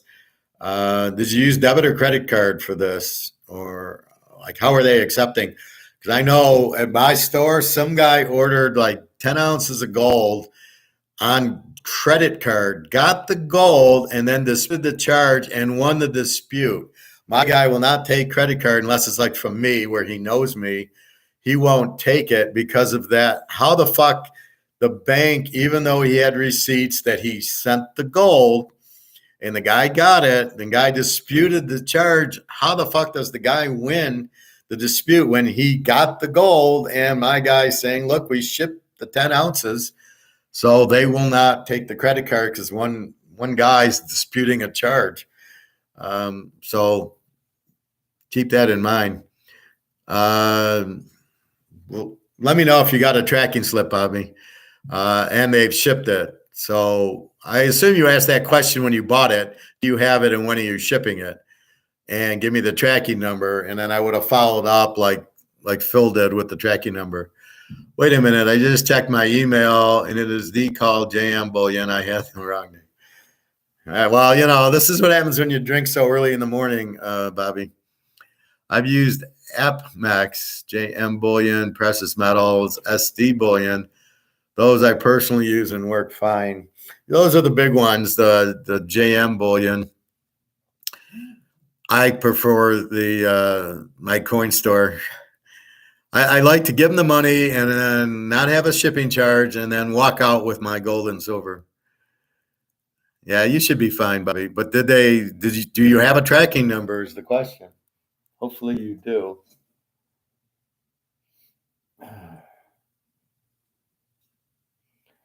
What do my girls want now?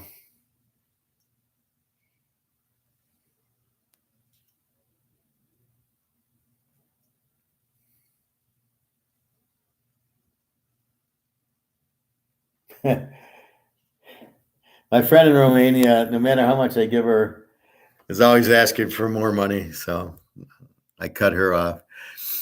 A few of my coin stores are pawn shops also. I don't really want to go into a pawn shop, coin shop. I've never went into a pawn shop to buy or sell gold. The question will be, what is their price? So if we go into the coin store and he's, let's say, 28 for buffaloes, what is the pawn shop? Is he 28? Is he 48? Or, what is it? He's probably marking it up a lot. So I'd be more leery to go in. I'd rather prefer a coin store that does that. Bobby, I just checked and do see an order confirmation, but not a shipping or delivery status email yet. I would follow that up, Bobby, and say, the first comment I would have made is, do you have it in inventory? And if the guy says no, I'd hang up and say, thank you very much, goodbye, and run to your store. If he says yes, when are you shipping it is the next question. Then you buy it. You don't want to buy it if he doesn't have the inventory in stock, because you don't want to wait for the inventory, because he may not get this inventory because there's too much going on with the banks and central banks and all the people in India and Russia and China buying silver and gold, that the demand is so strong right now that you might not get it. Yeah, they are slow. I usually wait 3 weeks for delivery from JM. Why I didn't use them this time, tired of month-long waits. Yeah, too bad. Well, you could call my store. He's second day FedEx, if you want. Usually shows out of stock if they're sold out on a particular coin. Well, what did you get? Did they have the stock, Bobby, or did they not? Anyway, I don't want to keep harping on it, but um, be careful. This is not buying a polo shirt or buying my Canadian club. This is stuff that's rare, that's highly in demand because enough people understand what's going on and are jumping on gold and silver, and enough banks are buying it that to get it, it's very, very limited. My guy does not have any gold unless somebody comes in and sells it. So I can't even get, on a normal day, I can't even get gold from my guy because it's sold out. Unless, Helen and her husband come in going, we need money. Here's a couple ounces of gold we had. And then they pay him and then they put the gold out. Otherwise, he has no gold. So you've got to understand huge demand right now. If they don't have it, they're not getting it relatively soon, and you're paying to wait. You don't need that stress. I got 3 maples and thin kangaroos, which is why I made such a small purchase just in case since it's online. Yeah, but did they say they had it in inventory, Bobby? If they did, then I would email them back or call them saying, has it shipped yet? And if it didn't, what the fuck are you waiting for? Would be my next answer, my next question. But I get what you're saying, but you don't need the stress of waiting, right? That's why I go to the store. I get it. I got it. Goodbye. You have it. I'll take it. Goodbye. And then you don't have all this. Only because you're dealing with gold and silver. It's a different animal than buying a sweater or ordering something from Amazon. I wonder if Amazon sells gold and silver. I doubt it, but I'm surprised they don't. Anyway, so just be careful. But the ETF is Madoff. Well, it's not even Madoff. Madoff is a pyramid scheme. He was taking the new money to pay the old. ETF's just a scam. They're selling you that there's physical, and there isn't, but they're selling it to you as physical. So you think you own physical, but when the shit hits the fan and you go, I want my gold, you're not going to get it. So if you're in an ETF, get the fuck out now. Take the money and buy the gold and silver physical coins that I show you. That's what you buy. And you're buying country coins, nothing else. Again, I saw sovereigns at the gold store, and it was James Bond from Russia with Love. It was the little sovereign, and I couldn't buy it because it doesn't say gold on it. It might have said a quarter ounce. I don't remember, but it never said gold. So how can I sell it as gold? Only a coin dealer might know it's gold, but I'm going to struggle selling it. I tried to sell it to you guys. You'd want to see where it says quarter ounce of gold on it, and it doesn't say it. So are you going to believe it's gold or not? You might, but if you go on Google, are you going to see it say, sovereign gold? I don't know. Maybe you'll see, oh yeah, it really is gold, but it's hard when it doesn't say it. So I didn't buy it. So just be careful with that. So you usually want to buy the US, the Canadian, the Cougaran, and it says 1 ounce of gold on it, and you're a happy camper. Phil, I know eBay does have bought gold from there. Don't know about Amazon. Oh, eBay is it's me and you selling it as opposed to going to the gold store. And if I had it, I would sell it probably on eBay than the gold store. Can't people just buy a test kit? I sold a necklace at a jewelry store and he tested the gold. You don't need a test kit. All you need is a magnet. If I have a magnet and I put it on this, it will not attach. That means this is real gold. The magnet doesn't attach. If, however, I'll show you.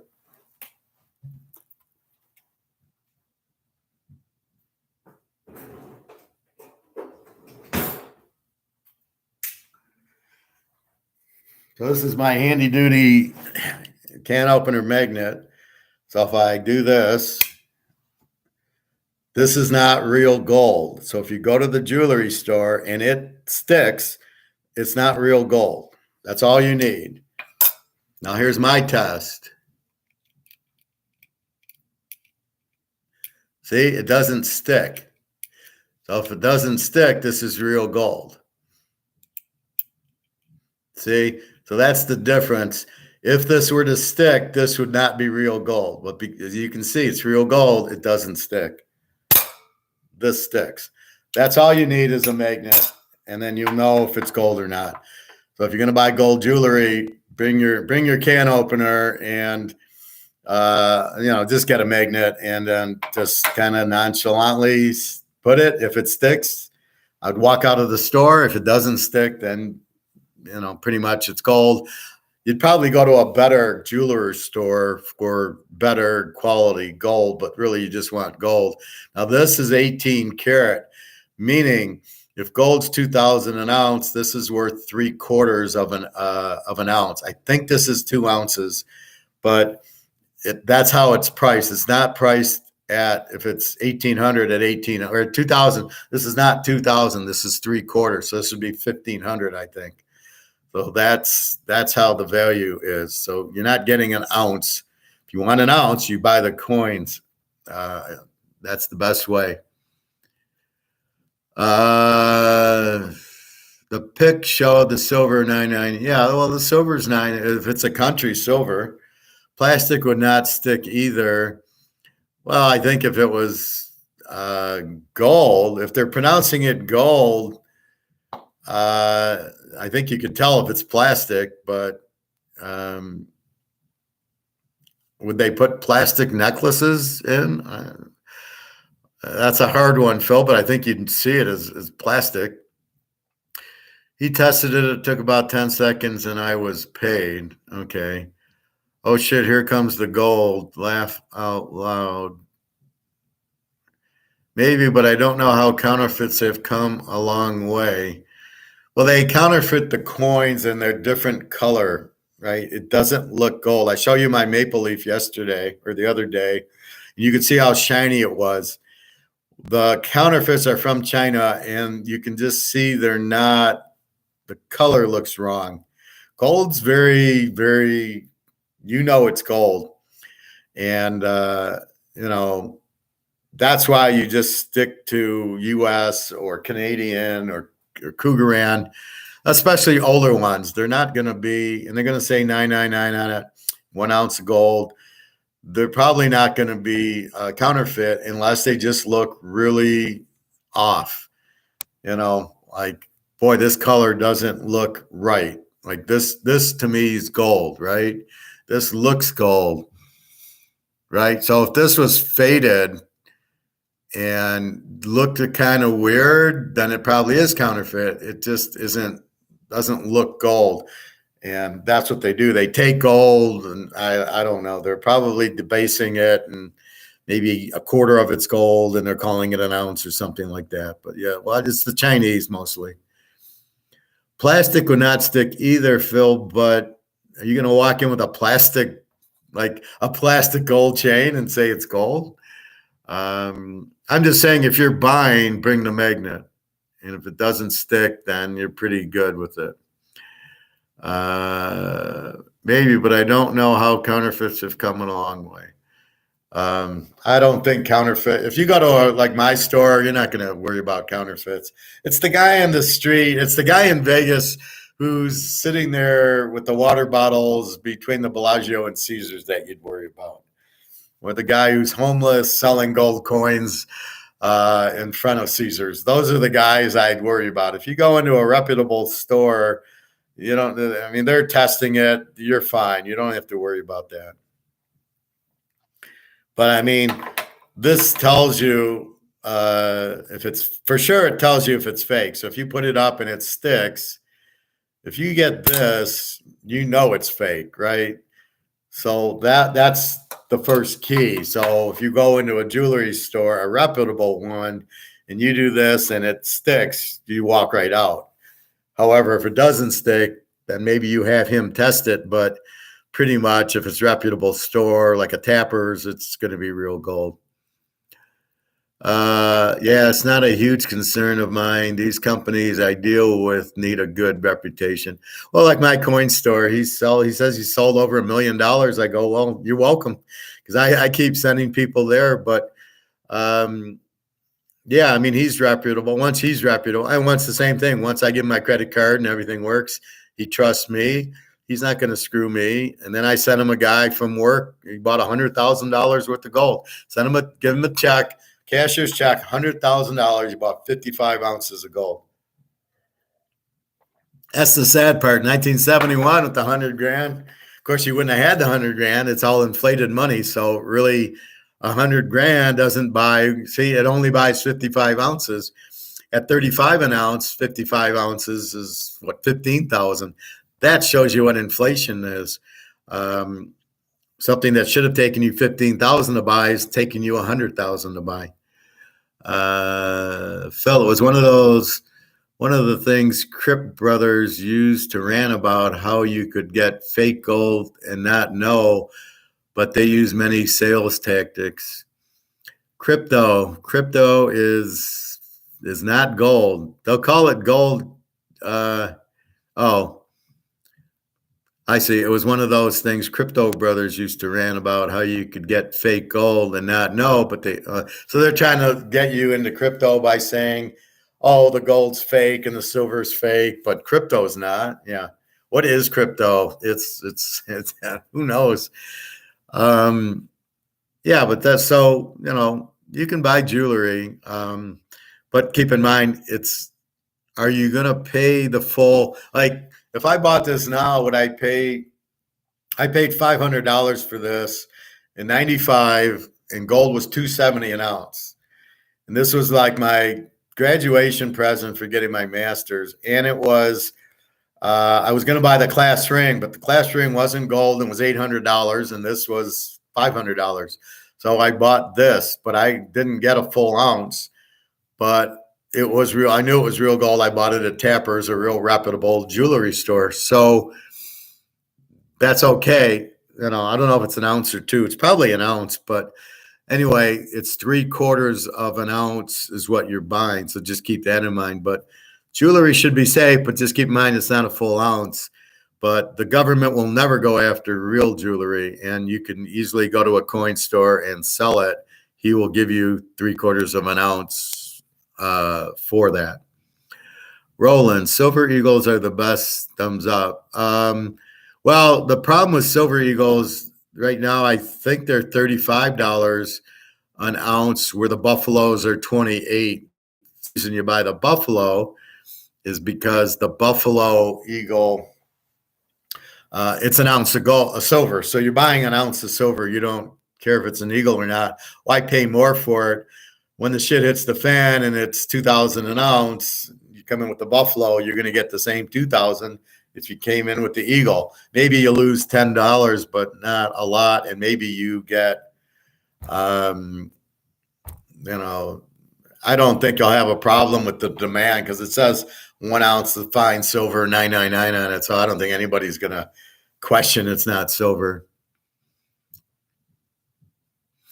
But, you should own some Eagles and some Buffaloes and some, I got Maple Leafs and, all that stuff is good. It's just own the physical is the key. Christopher, you still drinking or what are you doing? You see all what? Roland, XRP will be the best for cryptos. I have no idea. Crypto, I can't figure out, so I don't really go there with cryptos. It's not money. It's not gold. It's just computer. So I don't recommend cryptos at all. I'd be in gold and silver. When XRP is based on metals, my resources. Well, then just buy the metals. What do you want to buy cryptos for? Are you one that thinks cryptos are going up, but you don't have a reason why?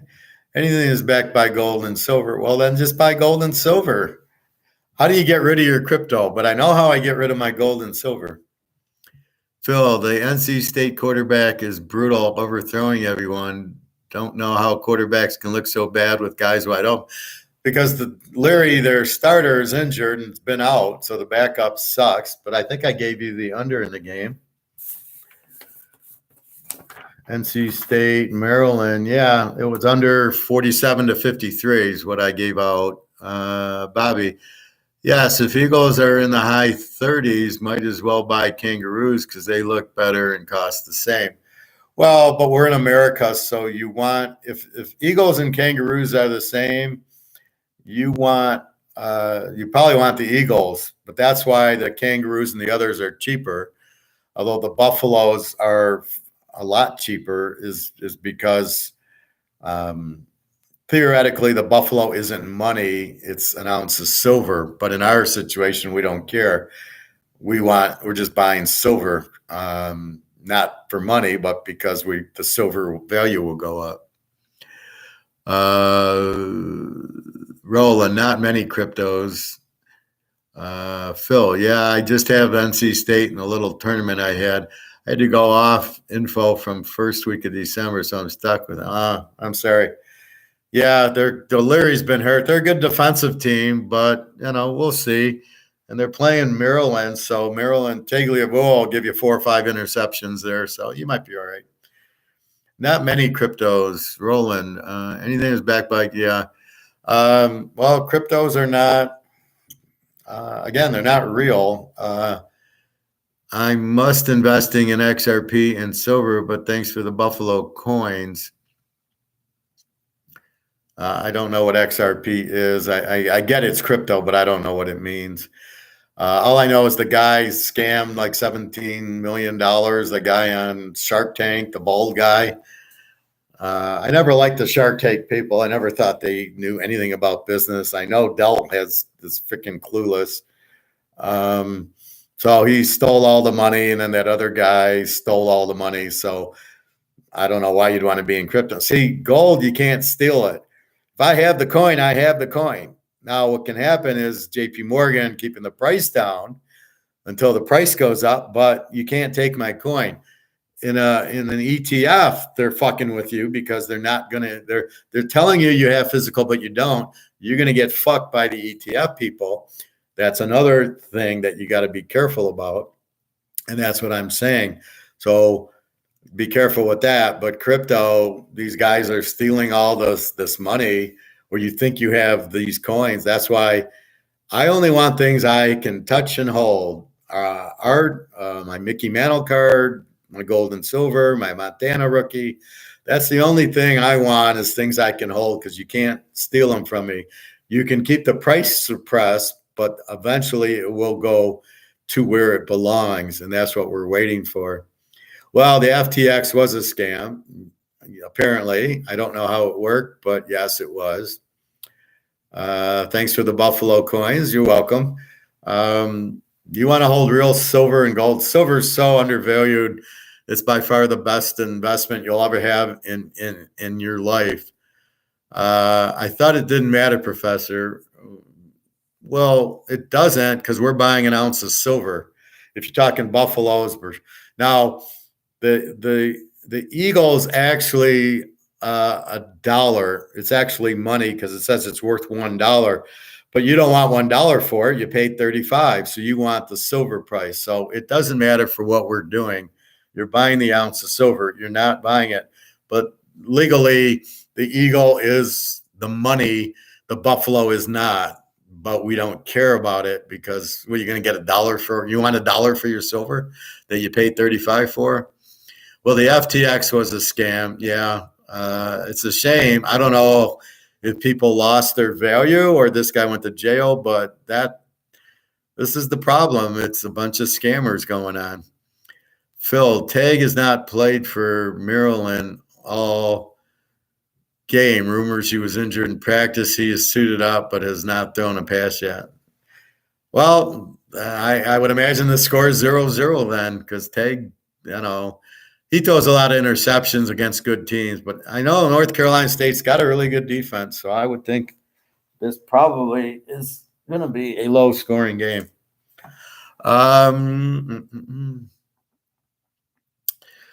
Roland, you have to make sure you have the coin in hand. Don't let them have you. Oh, shit, I just lost it. Don't let them have you coins in their storage. No, well, that's why you don't have ETFs. No, we buy the coins physically, and then we store it in little, what is it? In little boxes of. I'm losing my mind. What is that? Anyway, mine's in the freezer in a little pack of not. I want to say Kool-Aid, but the topping Cool Whip. Yeah, okay. So mine's in a Cool Whip box in the freezer. Good luck finding it. Coins in. Yeah. No, we're past that. Phil. Oh, okay. He's in now. Never mind. Mute point. I made Maryland court. Okay. Roland, well, from the guy I follow, he's seen silver first reach the 600 an ounce. Once it stopped being, well, I think it'll go to 1,000 or 2,000. I don't think it's gonna 500, then 600, then 1,000. I'm figuring 2 to 5,000 is where it gets to, and as it starts going, and the people open their eyes, realizing they're all fucked, then they all start running in, and that it'll go to 5,000 or so. 10 to 9 snooze fest. Yeah, well, it'd be an under. It's an under game. Will a coin reject my offer if I try to sell them the kangaroos in the future? Will a coin? All right, Bobby, you drink way too early. It's only 2:30. Will a coin reject my offer if I tried to sell them the? Bobby, does the kangaroo say 1 ounce of silver? If it says 1 ounce of silver and it's a Australian thing, of course it'll be fine. I have the half-ounce gold kangaroo. I'm not worried that it won't be, that I will have any problem selling it. If it says 1 ounce of gold or a half ounce of gold, people will buy it because you want the gold or you want the silver. That's the main, and you want to make sure it's real. So as long as it's a country coin, you're fine. Would you recommend keeping valuables in a safety deposit box? Absolutely not. Didn't you see the movie The Bank Job with oh my God, who's the tough guy? I'm losing my mind. I can't think of names now. Just put me in the home now. Who's the tough guy? Anyway, it's a bank job, and they go in and they steal $3 million of safety deposit boxes. In the bank, you're fucked, because what if the bank closes? You can't get to your safety deposit box. So if it isn't a safety deposit box, it should not be a government or a bank. I recommend, if you really need a safety deposit box, to put it in like a U-Haul storage place, and then just buy a safe and put it in there where they can't get it. But I would not put it in a safety. Like I said, the bank in Switzerland's the only bank I would trust. Roland, it will get even higher than 2. He seems 50. I don't know if silver gets to 50, but gold definitely, silver definitely gets to 2 and then to 5. And then from there, we'll see. I hope it reaches 50. Well, we're hoping gold reaches 50 and then goes to 100. And then we're all going to buy an island and retire and talk football games. I think he means coin shop.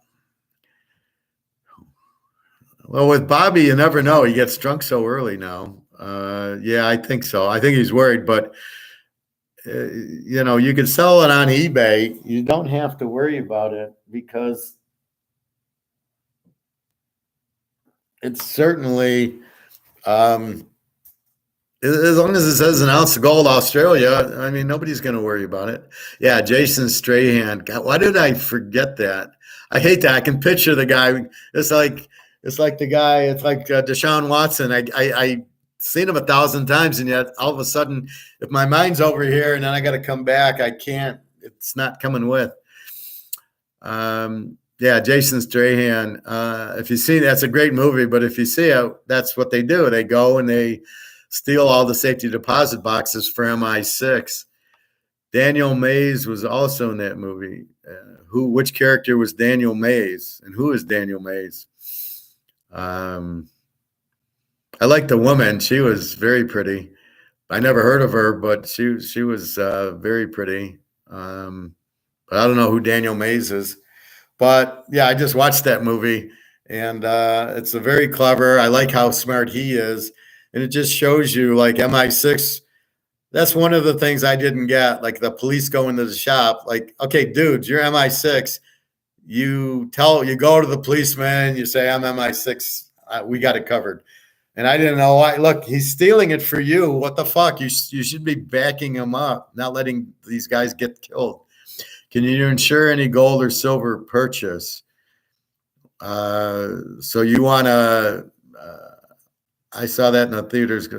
So you want to go to call your insurance company and admit you have gold and silver in case somebody steals it from you, they'll reimburse. At what cost do you insure it on? So let's say you insure it today and you go, I got gold, I got 10 ounces, it's 1,900 an ounce. I want to insure $19,000 worth of gold. The insurance company, let's say they say yes. Okay, so you add it to your policy. Now gold goes to 50,000 an ounce. Are you calling your insurance company back saying, can we switch it from 1,900 to 50,000? What if before you do that, then you have a problem and then they're only going to give you 1,900 for it?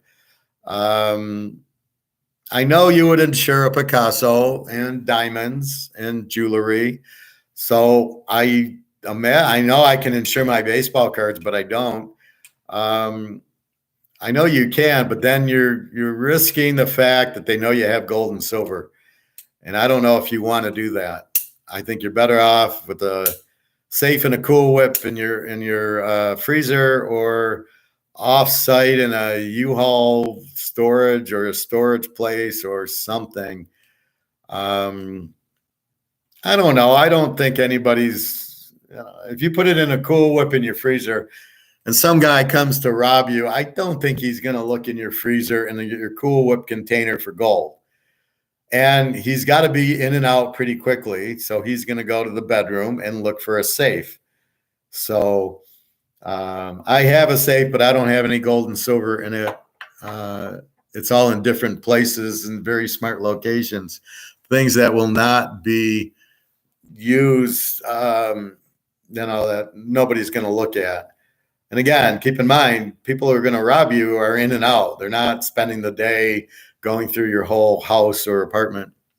Roland, when our monetary system changes, there will be a lot of changes. It will be a work in progress, how we buy and sell for commerce. Gold and silver will be how we barter. No, not necessarily, Roland. Let me read Phil. I'll get back to you. The pricing on getting cards graded seems to be reaching scam levels. The main grader raised their prices like crazy recently, and they take months to get a card graded. That's because they aren't stupid. If I'm PSA and I know I grade the PSA Montana 10, it's 100 grand. Yeah, I'm probably going to raise my prices.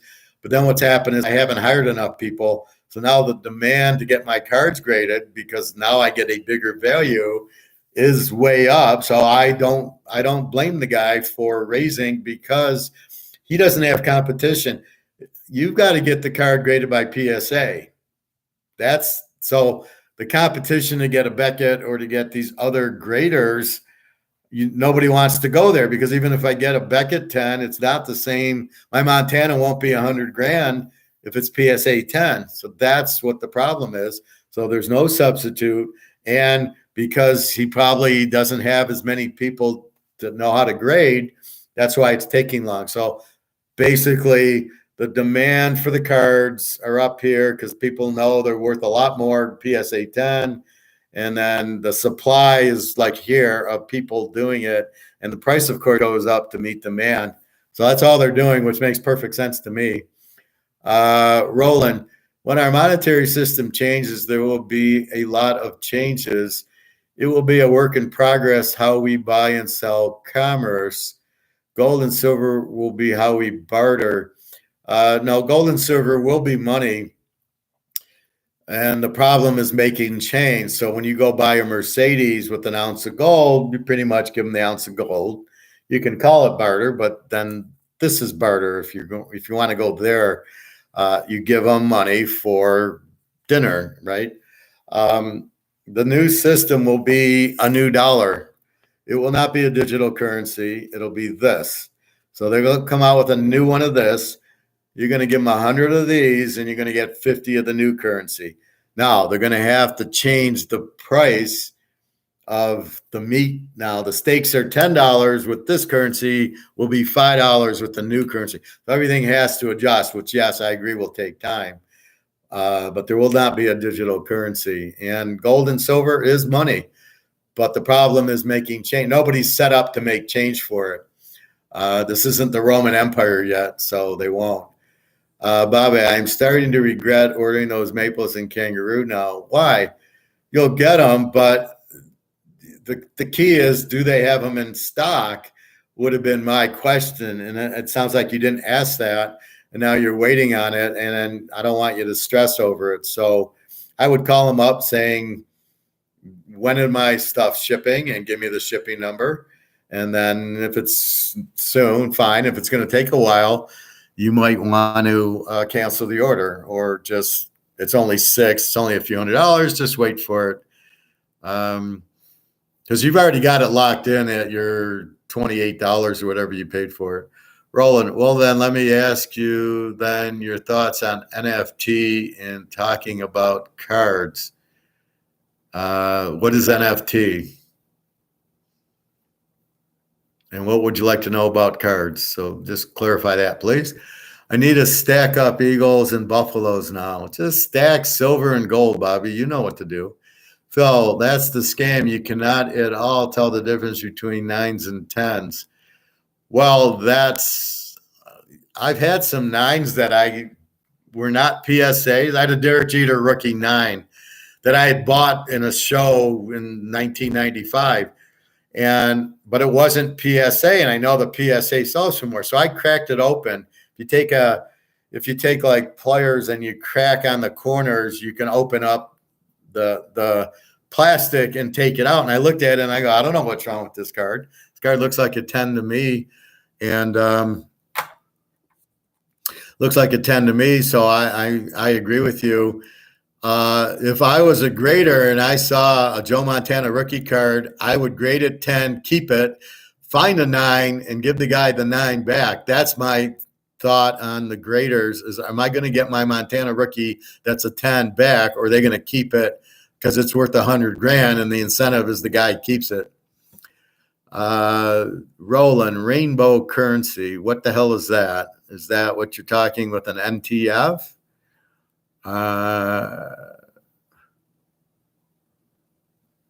Let them ask you then your thoughts. So is NTF, NFT, rainbow currency, and what does that mean? I've never heard that term. Phil, most cars being sold graded and cased were sent in for a grade years ago when prices were cheaper and they cured more. Now they are greedy and laid off graders. It's a scam. I hope it goes away. Well, but see, when you buy it, I want to buy the Montana 10. I know it's a 10. That's the problem. If I put my card on eBay, even though it's a 10, but it's not graded, I'm only going to get $1,000, $2,000 for it. Where if it's a 10, I'm going to get $100 for it. That's what forces me to get it graded and buy PSA. I don't know why PSA is the magic number. No regrets, Bobby. Those are cool coins. I got the same coins myself on the way. Bobby, also because you mentioned that they are not as good as Eagles. Well, they are. Eagles are money. So is the Kangaroos are money. The Maple Leafs are money. It's just the Buffaloes are not legally money, but they're an ounce of silver. It's okay. You're buying an ounce of silver because the silver, okay, the Eagle's worth $1. Do you want $1 for your $35 Eagle? No, you want it because it's an ounce of silver. And that's what the Buffaloes are, and you're buying them cheaper. So you're fine. Don't worry about that. Non-fungible tokens, NFT is digital form. I might not be able to sell them for Bobby. You'll be able to when silver hits 1,000 an ounce. You take them in, you'll get 1,000 an ounce for it. Don't worry. You can have a painting baseball card, etc. in NFT and I wouldn't want that. I'd want to hold the card. I'm not into the NFT stuff. Let's see when I would not get NFTs. No. I want to hold the card. I want to get the Jordan rookie, the Montana. I want them. I don't know what this digital is. I don't know. It sounds like a scam to me too. So I would stay away from that. Phil, oh, that's a good point, Professor. Hadn't thought of that scheme as a grader. Very worrisome. Exactly. That's always been my thought of a good. That's why I haven't gotten these cards graded, because I'm worried, will I get my card back? And that's always been. The only way I'd get it going is I would drive to PSA. I'd wait at the guy's desk. I'd watch him grade it, and then, okay, you grade it, and then give me the card. Just like when I go to the gold and silver coin store, I give the money, I get the gold and silver, I walk out. So if I can't walk out with my Montana rookie, I'm not going, or I'm concerned about it. You held up the dollar and rainbow currency will replace what we are using. You held up the dollar rainbow. No, I don't see that ever happening, Roland. You got to understand the banks run the currency, and JP Morgan likes printing this stuff, and you've got to have money. As I teach, it's got to be wanted, and it's got to be transferable. Let me read that. So money is you cannot have digital money because it's got to be. So qualities of the medium of exchange, which is what this is and what we're talking about, right? So it's got to be portable. A little bit does a lot of work. It's got to be scarce. So it's got to have a high value. Overabundance loses value, which is what's happening now. It's got to be divisible. It's got to be fungible. Everything is the same. Acceptance and durable, most marketable commodity. That's what the medium of exchange is. And that's what you have to have. So the digital stuff will never work because it's got to be something I can hand. How am I going to do that at the grocery store, at the restaurant? Yeah, I know we use debit cards, but the money's in the bank. So you'll never get away from this. They'll come out with new currency. Watch what happens in Europe. Bobby, I thought he was talking about women when he said 9s and 10. Well, probably. Professor only deals with 9 and 10 chicks. Well, that's why I go to Russia and the Ukraine. That's where they're all, and they don't, but they do know they're 9s and 10s, and it does. They do want you to get them nice gifts and take care of them, but you do get the rewards. I understand it's not a scam. NFT, you hold it in your wallet and have offline encrypted. It'll never. Digital currency will never happen because the banks don't want it to happen, and the banks run the politicians, and it's got to be voted on in Congress, and it'll never happen because JP Morgan likes printing money, so it'll never go. Phil, those Donald Trump NFTs sold out quick, and people have been making a nice bit of change on them. I wish I had bought to flip. Well, after the fact, that's like saying, boy, I wish I had a bet on Washington to beat Texas yesterday. Look, they won. Well, of course, it's easy after the game. But, yeah, Trump's a little different. There's a lot of people who are brainwashed by Trump. I'm not a Trump guy. I'm certainly not a Biden guy. I'm an Austrian economist, so I'm for freedom. But I don't know if Trump's he's causing a lot of this inflation also. So I'm not sold on Trump being the savior of Rome like the guy in Gladiator. But yeah, I mean, just use logic. If you think something's going to go up in demand, again, so here's demand, here's supply. If you think it's Trump is going to go up in demand, the price will go up with, unless JP Morgan's holding the price down like they're doing with gold and silver. So anytime you see demand go up, price follows it because they always have to meet equilibrium. So if there's something new, so crypto comes out, the demand went up, the price followed. The Russian mafia said, okay, the price is high, we're going to sell it. The demand dropped, the price followed. That's crypto. That's Russian mafia. So you have to, so if it's Trump and it's popular and the demand goes up, then yes, it will go up, but then will it drop? Is it real demand? Is it limited and all that stuff? Mickey Mantle card, price. Joe Montana rookie, price. That's what it is. So it's limited and it's scarce, makes the price go up, and the demand. It's always about the demand. So if there's a demand for Trump, then go ahead and buy it. But just take your profit and get the hell out. Not many people understand NFTs. XRP will replace the SWIFT system. But we will see what really will happen. Well, the SWIFT system is going to be replaced by the BRICS countries anyway.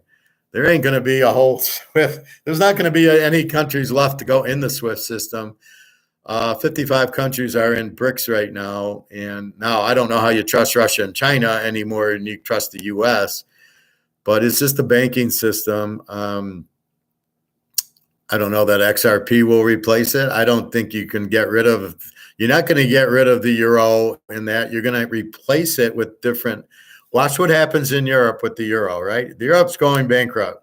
They'll come out with a new euro. They're not going to go digital because, okay, let's say I travel to Switzerland, right? I want to sell my gold. What do I use? I got US dollars. I got my gold and silver. I got my credit cards and debit cards. What do they take in Switzerland? Are they going to take a Swiss franc or a euro or whatever it is they take? They take Swiss francs there because I've been there. And how do I exchange it? So I go to an ATM now with my debit card and they give me 100 Swiss francs because I'm using my debit and credit card to pay for meals, and I use my credit card to pay for the hotel, and then I use cash to pay for the tram. Don't ever take a taxi. If you're in Zurich, never take a taxi. Take a tram and tram downtown. So with that said, what are they going to do when you go there? My bet is they'll have a new Swiss franc. Or if I go to Germany, they'll have a new euro. Or if I go to Austria, they'll have a new euro. You need something to buy your meals and pay the taxi driver. What's a taxi driver going to do with XRP? What do you think he's going to take it? I was just in Lisbon. Those guys, more than half of the cab drivers, not only could they not speak English, they did not take credit cards. I had to actually ask, do you take credit cards? Most of them do not. They deal in cash. What's the whole population of Portugal going to do? It's not going to work. I don't know what Japan uses. They have the yen. Are they going to go digital? Well, you got to understand all the businesses have to accept it. You cannot pay me in Bitcoin. I don't accept it. I don't want it. You can pay me in gold and silver, or you can use PayPal on me. And I don't think I'll have a problem with PayPal because they reversed the $600 crap that they were using. But I think I'll be fine with PayPal going forward. Nick said I might have a problem with it, but I don't think so. Anyway, keep that in mind. In the U.S., it's a little different, but they will come out with new currency because what are all these Mexicans and all these people running through the borders? You think they have credit cards and debit cards and they're going to use XRP? No, they're going to go to work for cash, and they're going to go to the grocery store with cash and go to the restaurants with cash. The problem I have is when I see them at Disneyland, you see these people that you're like, okay, I know you don't have any money. You're not dressed like like Bobby. And I'm at Disneyland now. It costs $150 to walk in the door. They got a family of 5. That's $750 to walk in the fucking door. Then they're at a restaurant. Well, the restaurant's probably $30 a plate and tax and tip. You got 5 people. It's $150. Where are you getting $1,000 to come to Disneyland and then buy your little gifts? So that I just don't get that. But there's too many cash businesses that I don't know how. Look at the coin store. He's going to use XRPs or NFTs or any of this bullshit. No way. He wants cash. That's how generates the debit cards and the credit cards is you need cash. How do you pay for them? So they're not going to, it's just a fantasy. They'll never go to digital currency in America because JP Morgan and Chase will not allow it. JP Morgan likes printing. He likes printing $1 million and shoving them in his back pocket. That's JP Morgan. That's why he's fighting gold right now, but he's going to lose it. Then he'll come out with a new dollar. The new dollars will be backed by gold. That's what's going to happen in the world because they're all fucking up all their dollars now. So what ends up happening is the BRICS countries go to a gold-backed dollar. Now they might have digital, but it'll be an option. It's like now you can buy crypto, but I don't buy it. I don't need it. I use credit card. I use debit card. I use cash, and I'll use gold and silver. But when I use gold and silver, it's not really to use. It's like a Rolex. You sell it, and then you get money for it, and then you pay your bills with the money, and that's what you'll do with gold and silver when they go through the roof. You're not gonna sit there, and I'm not gonna go take an ounce of silver worth $2,000 and go get a barbecue chicken and pay the guy in silver. I'm gonna cash the silver in, and then I'll have the money, and maybe that'll be digital on my debit card, but I still need the money, and that's what's going to happen. They can't. It's just there's no fucking way. First of all, government has to be organized and efficient, which no government's organized and efficient. All governments care about themselves. They don't care about the people. It's not like the old days where they were representing us. Now they represent themselves, and they try to steal from us as best they can. And it's a lot easier to steal dollars than it is digital. It'll never have, it might happen like crypto, but it won't be mandatory. That's what's it's impossible. There's way too much shit going on to go to a digital dollar as mandatory. Yeah, they might go, but it'll take 20 years if they can do it at all, and it'll never happen. There's too many people who rely on money and don't take it and aren't set up for it. And, I go to my barbecue guy who's, we talk silver and gold. He has no clue about digital. He's not set up. He doesn't know how he'll charge. Doesn't know how he'll sell the ribs. He doesn't know how he'll pay for the ribs. There need to be a new cost. So that'll never happen. So that's what's going to happen. Roland, you're bringing in crypto stuff, which I appreciate, but it's just, that's a pipe dream. Like everybody's in the Bitcoin calling it digital gold. I mean, where the fuck did that come from? Gold is gold. Gold you can hold in your hands. ETFs, not gold. Gold stocks are not gold. Gold you hold in your hands, gold. Bars or coins. And Bobby, don't worry about your silver. Again, if you have a silver bar, if it's a 10-ounce silver bar, which I have, it's still, I'm going to get whatever an ounce of silver is for the 10-ounce bar. So don't worry about it. You own the silver. That's all you need to be concerned of. All I'm saying is it's not exactly, it's not money. The money is the eagle, but that's fine because you're not buying it for the dollar. You're buying it for the ounce of gold or silver. That's the point of why we're buying the gold and silver now.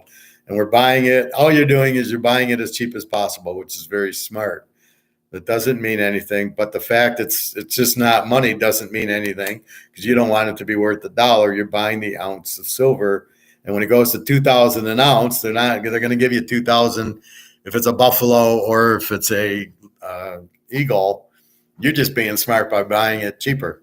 That's smart. That's not, you don't have to worry about it. Anyway, so that's what's happening. These digital things, it's a new thing. I'd prefer the card. I wouldn't buy the digital. Is there demand? So let's go back to economics class. These NFT Brady card. Where's the demand, and then what's the supply for it? Is there a lot of these? Are they limited? Are they numbered? Oh, there's only 100 of them. It's Tom Brady. Is there 100 people that want a Tom Brady NFT, or how many people want a Tom Brady rookie card that's worth 100,000? One of them that I have is the refractor. So does that make you, what do you prefer? Can you hold this NFT? No. I prefer putting my cards in frames and holding them and looking at them, and I can show you the cards. I prefer that than the digital. So again, maybe the kids prefer the digital. I don't know. The question is, what is the demand? That's your question. Once you figure out that, you can figure out price. The higher the demand, the higher the price. The lower the demand, the lower the price.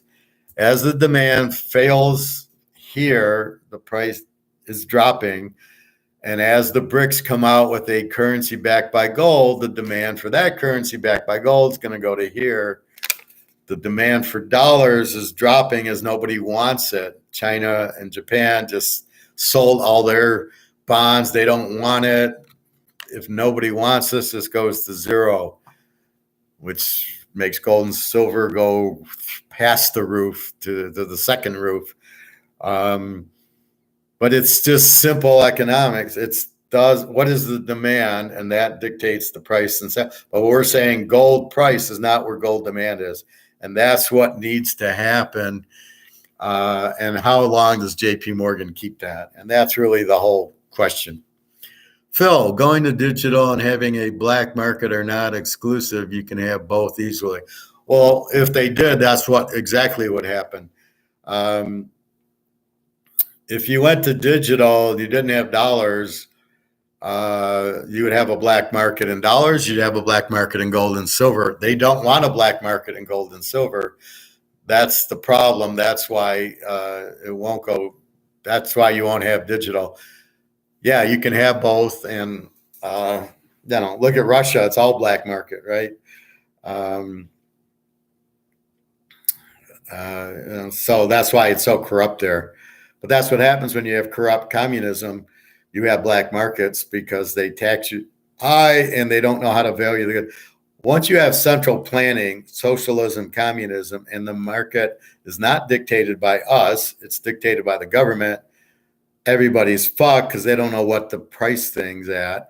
This prices things, right? But if the government sits there and says, we're going to sell it here, and they don't know what demand is, then you have the company making it saying, well, no, I got to charge this for this product. So once it's central planning, you're fucked because they can't central plan. They can't, the economy will hurt. So you make milk $1. Okay. Who's going to produce the milk? Nobody, because it costs me $2 to make. So why the fuck would I make milk that's going to cost me $2 and I can only get $1 for it? Whereas I said in my Canadian Club example, which we all love, this cost me $35. You're telling me I got to sell it for $20? I'm not going to make it anymore. Goodbye to Canadian Club. Now you've created the black market because I do have a lot of Canadian Club, but I got to sell it for $35 just to break even. But since I've already made it all, then I'm going to sell it and I'll meet you in the alley and you can buy a case and, whatever. And that's how the black market is the guy making it can't make profit. The number one rule in business is I only get in if I can make 20% roughly, right? Yeah, it's close to the number. So I'm not going to sell can openers if I can't make 20% on them. And if you have a central market, government controlled market, everybody's fucked. Look at Russia, look at China.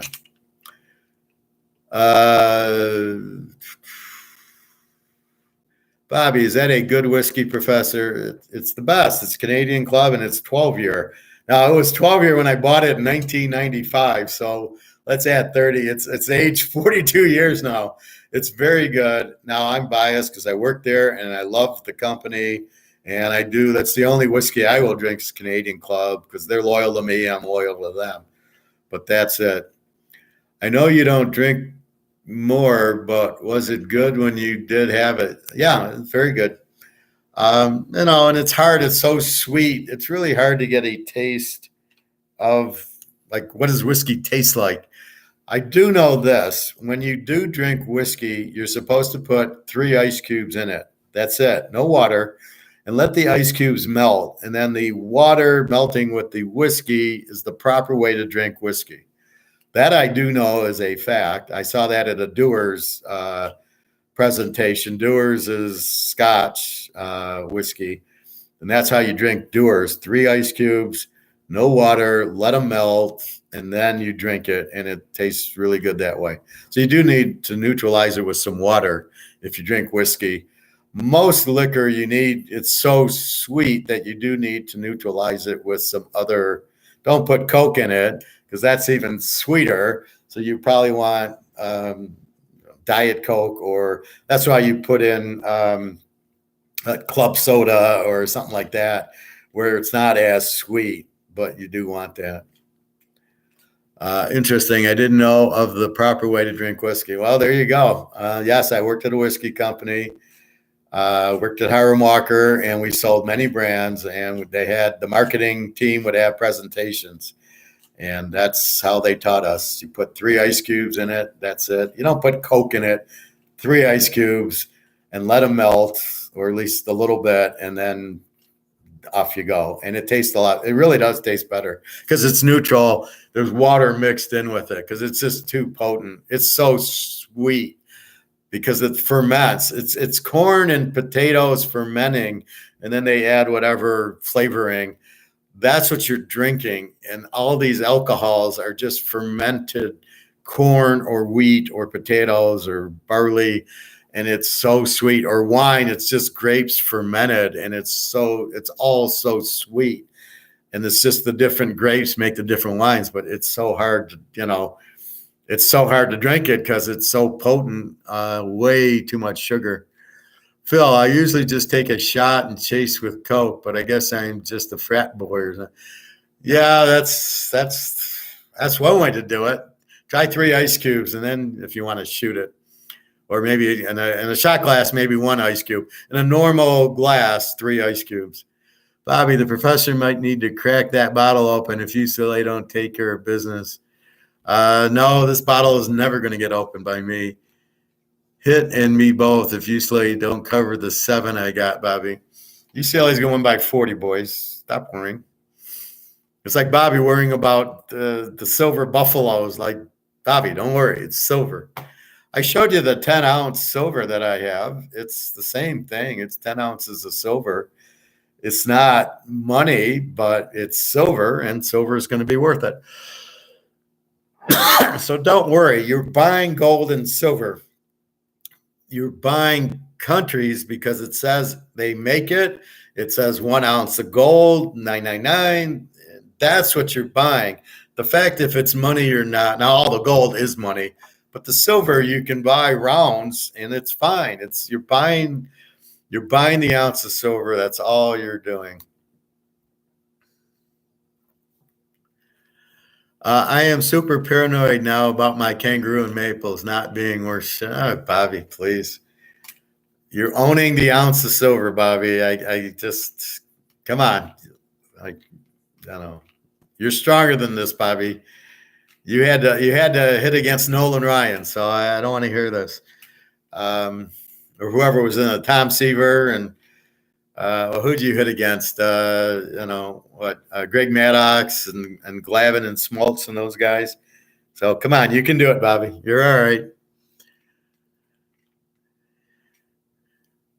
There you go. Bobby's a baseball player. They all, get a little weird. He needs to, wear the same socks every day. He needs to put his, left glove on before the right glove. He's got to get the right bat. You can't change the batting helmet. They're very superstitious people, these baseball players. I think he's more joking than he's serious. He's just trying to be a sinker, as a girl would say. Phil, right, Professor? Just wear the same socks till you get your silver, Bobby. Hey, I've been wearing the same shirt. I've been so hot with this shirt on my football picks. I'm not taking it off till next week. I did change sweatshirts. I got off my Michigan shirt because the Oregon loss, but I was hot yesterday. I came back with the Oklahoma. I said, if I win that Oklahoma, I'm running the fucking table like I did last year. So very happy. But anyway, so that's what's going to happen. Again, football's the way we gather money, and then what we do with our money is we want to buy silver, gold, cards, the diamonds. We want to buy assets that aren't going to go down. We don't want to buy this. We want to get out of this because we know nobody likes the fat, ugly chick, and that's going to go out, and that's what this is. And I think the whole world's going to go to dollars backed by gold because Russia, China is going to do it. The BRICS countries will force the competition of the U.S. won't be able to be a monopoly. So it's going to force the U.S. to have dollars backed by gold and silver also, which is going to make gold and silver go through the roof because they're going to have to buy the gold and silver back from the Russia and China. China owns 40,000 tons. The U.S. is going to go, Mr. China, we want to buy some of our gold that you got for, because we held the price down to 1,900. We want some of that gold. Well, no, not a problem. It's going to be $50,000 an ounce that you want to buy back, U.S. And, they'll hit the button and print the money and buy the gold and silver at 50,000.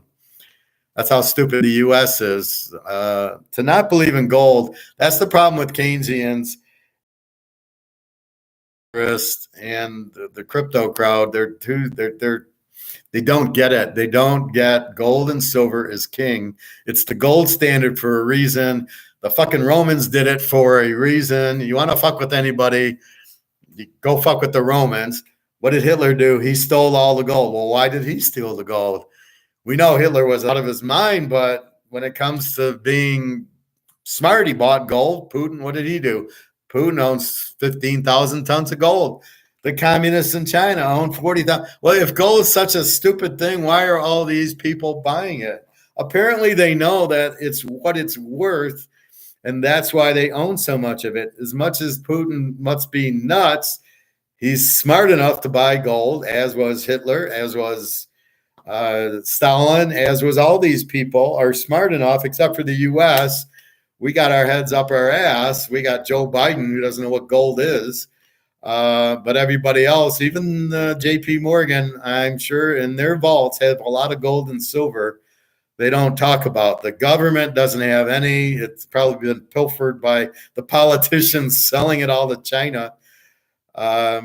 Just like Biden's kid, right? He probably sold them, okay, we'll do the deal. You give me $5 million to run the energy company, which I have no idea, and I'll give you all our gold. That was probably the deal made by Biden's son. Need to take a shot now because of that. Phil, right, Professor? Just wear the same socks, right? My Pittsburgh Pirates jersey till silver goes up to 1,000. There you go. I like the Pirates. I like the yellow.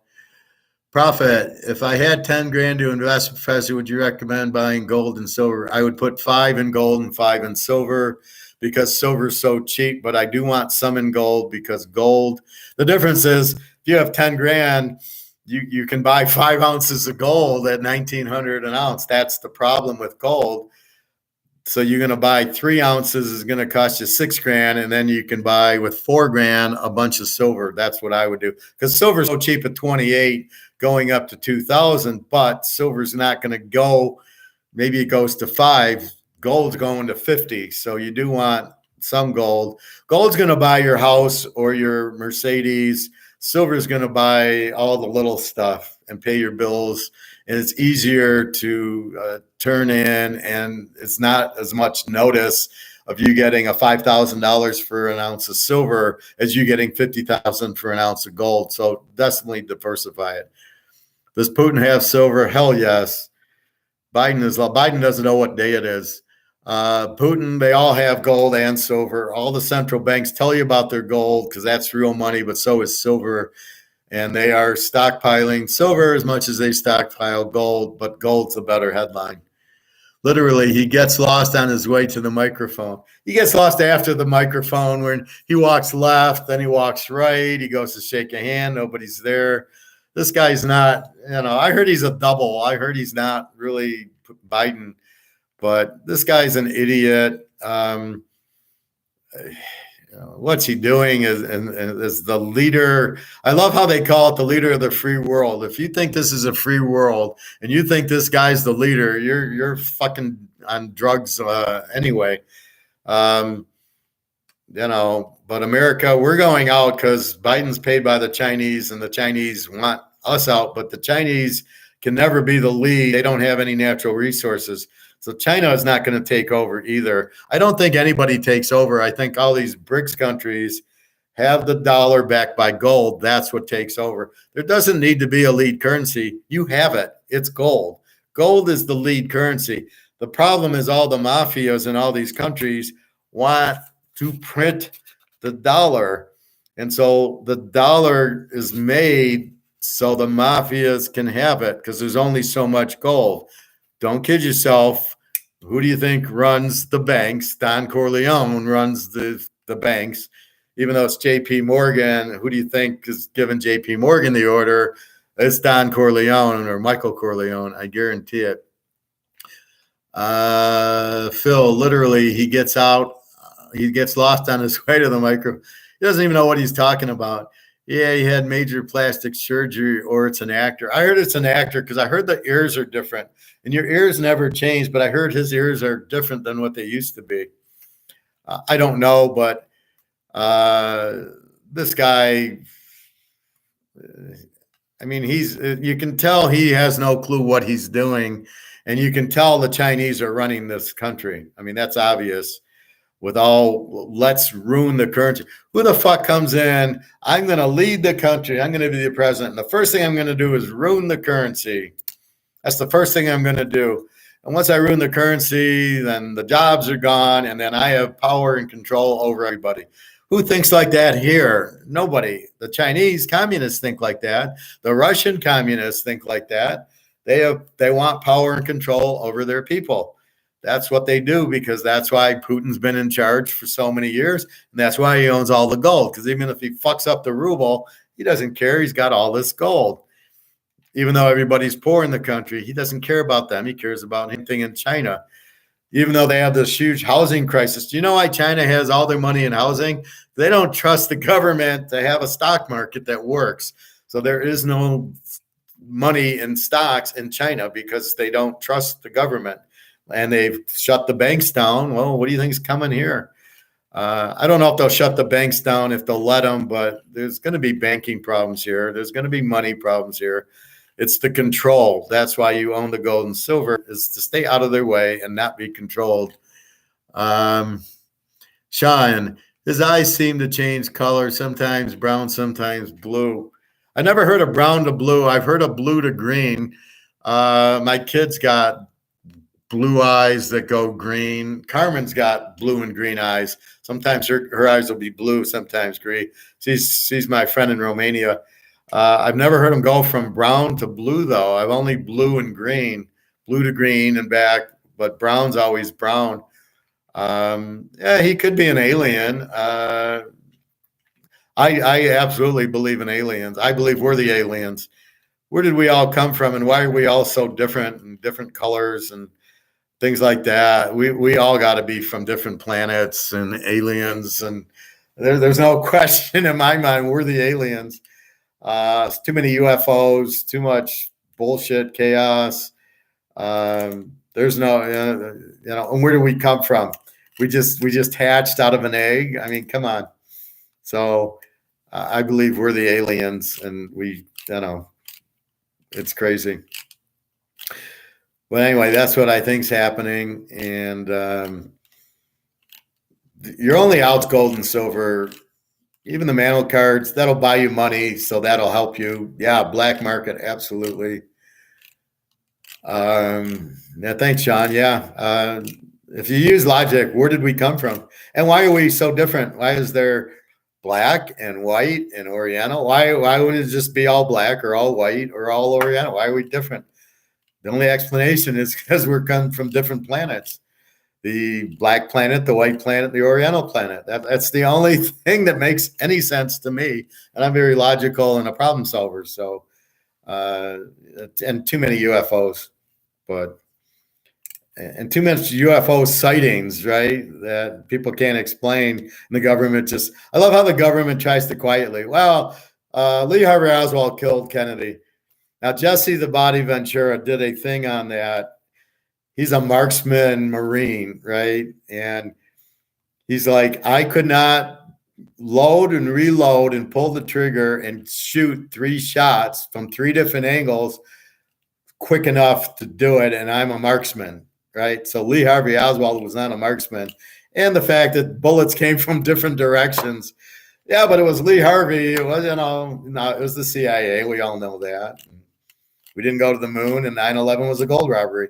If you use logic and don't listen to the government, it makes sense. If you ever watch a building be demolitioned like the Stardust, you see how it's poof, poof, each floor, poof, poof, poof, poof, poof. That's what 9/11 was. The building went poof, poof, poof, poof, poof, poof.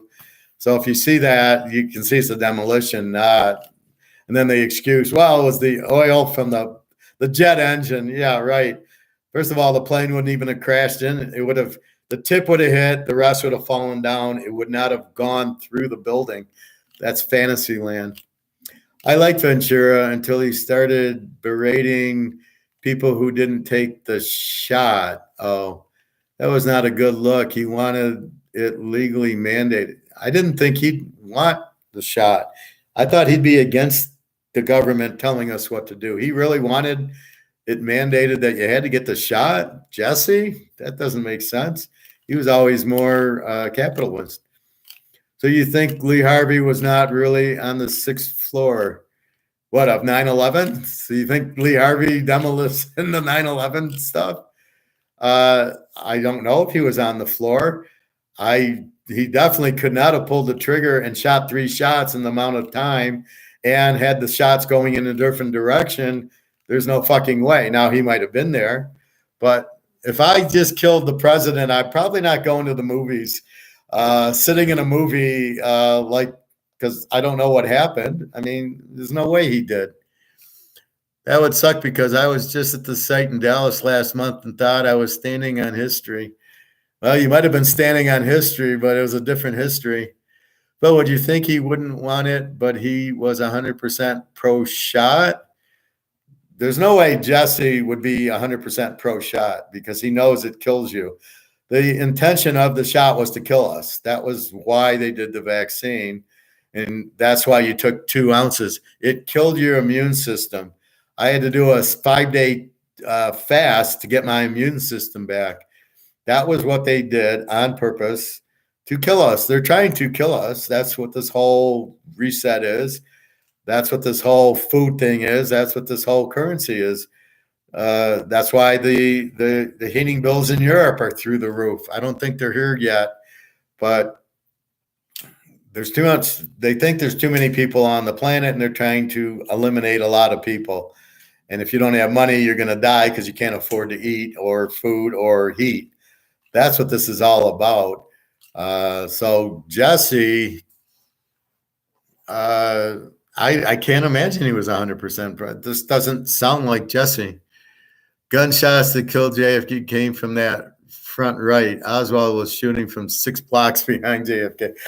If he even had a gun and was even quick, it was the CIA from the grassy knoll. Some lady said, I heard shots from the grassy knoll, which were on the right angle of where to hit him in the head. So absolutely, it was CIA. I mean, come on, let's not be naive. We know the CIA kills people, and or Russian mafia. Take your pick. But we know that Lee Harvey was the scapegoat. Again, it goes back to what's a good movie where you're not going to look for me if you think I'm already dead. Die Hard. All right, so let's go to Die Hard, right? And we all love our guy, Professor Snape. And I wish he would have done more Die Hard type movies. He was great in it. So he blows the roof because if they think we're already dead, nobody's going to come looking for us. We'll be on the beach earning 20%. But if they think we're already dead, they're not going to come after us. Well, if you just apply that, if you think it's Lee Harvey that did it, you're not going to come after the real killers. That's exactly what happened. So that's the point. of that. All right, Bobby, are you going to give me in English here? I don't mean to be an asshole. You're not an asshole, Bobby. But the headshot was money. What a clean shot. I'm not doubting that. Of course, that killed him. Nobody's arguing that. We're not arguing he didn't get shot. We're arguing who pulled the trigger, and it was the CIA from the grassy knoll in front of him, not Lee Harvey, who pulled the shot. That's all I'm saying. It wasn't Lee Harvey was shooting at the wrong direction. He needed a bullet that ricocheted, and the shot from the grassy knoll was dead on and by a sniper from the CIA. So that I'm not arguing that he got a headshot. And his wife knew because she could hear it, and she went after the skull and the bullet as she was told to do when it happened. So she knew it happened. I mean, everybody did. But no, you're not an asshole, Bobby. Even though you're afraid of silver. So we'll forgive you.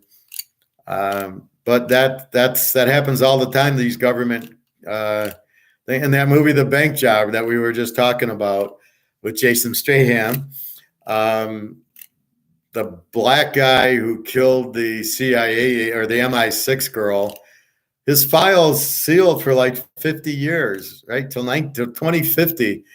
And you're like, why is his file sealed for so long? That I don't understand that.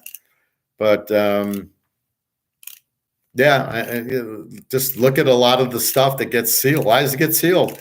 You're working for the public. There should be nothing private that we can't see.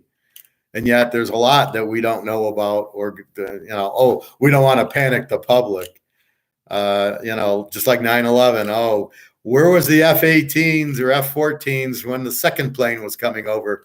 It conveniently wasn't there. How the fuck was that not there? You're telling me that the F-14s aren't going to be in New York on red alert for any terrorist attack? Really?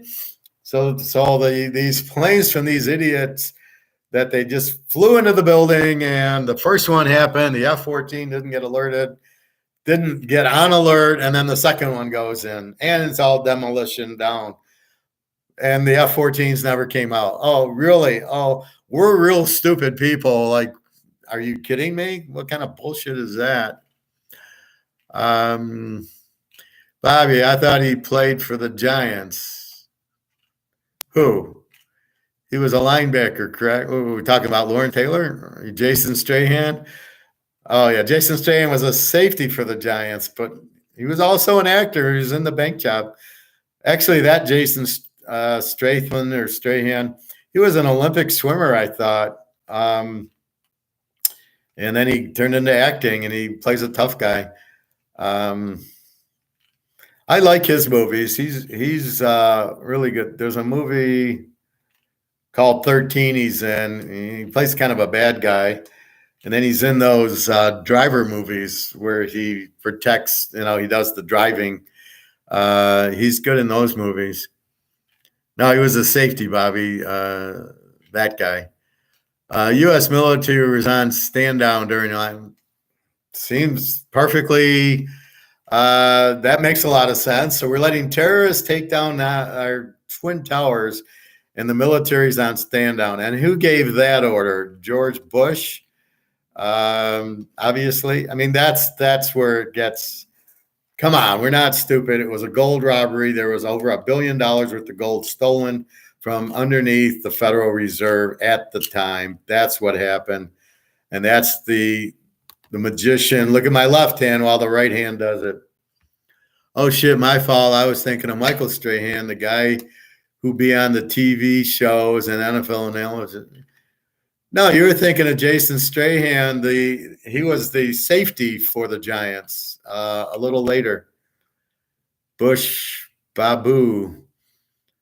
Sean, Dick Cheney gave the order, I think. So he was in bed with the Israelis.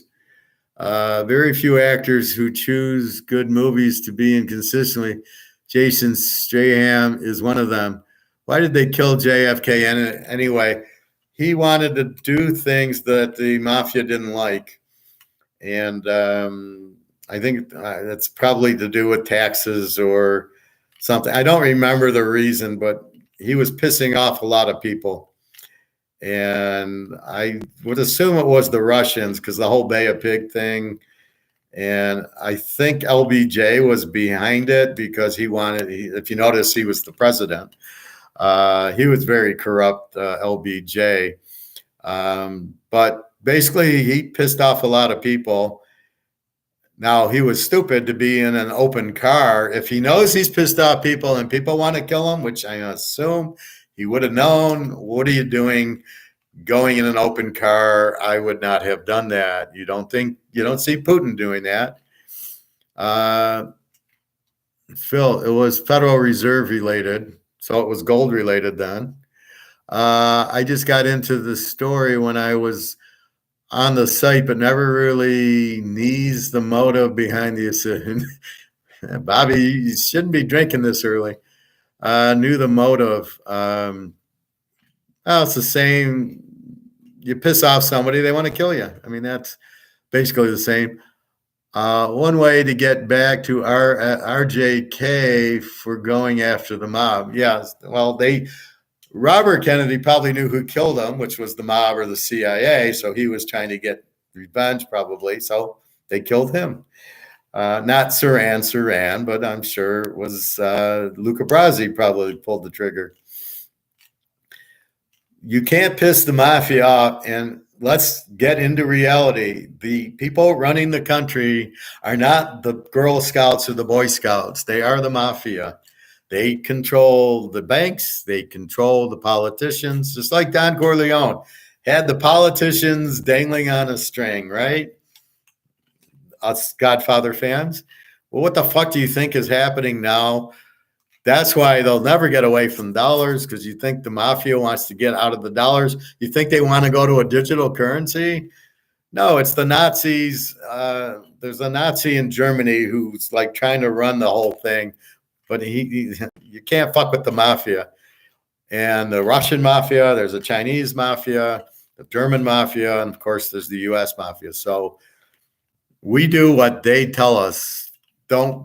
If you think for one moment the politicians are running this country, I got some oceanfront property here in Detroit. Was Robert Kennedy his father, I'm guessing? No, it was his brother. Hey, Bobby, didn't you go to school? There was John Kennedy, then there's John F. Kennedy and Robert Kennedy. Or Jim Kennedy, whatever, the father, and then he had all these kids. Then there's Bobby Kennedy Jr., who got killed in a plane crash that he got killed in. Organized crime loves the dollar, exactly, because it can be all secret.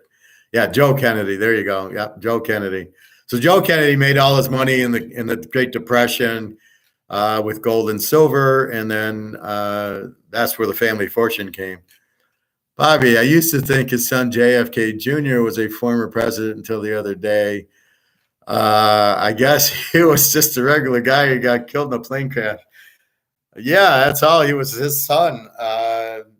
That's it. He got killed. I'm sure, killed him. Let's put it this way: as we go to movies, they don't want any loose ends. And the Kennedys are a bunch of loose ends.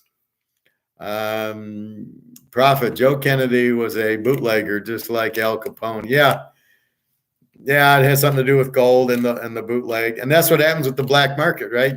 As soon as you have a prohibition of alcohol, who makes all the money? The people who run the alcohol, because it all comes down to this: demand for alcohol, and then what does the government do? Cuts the supply.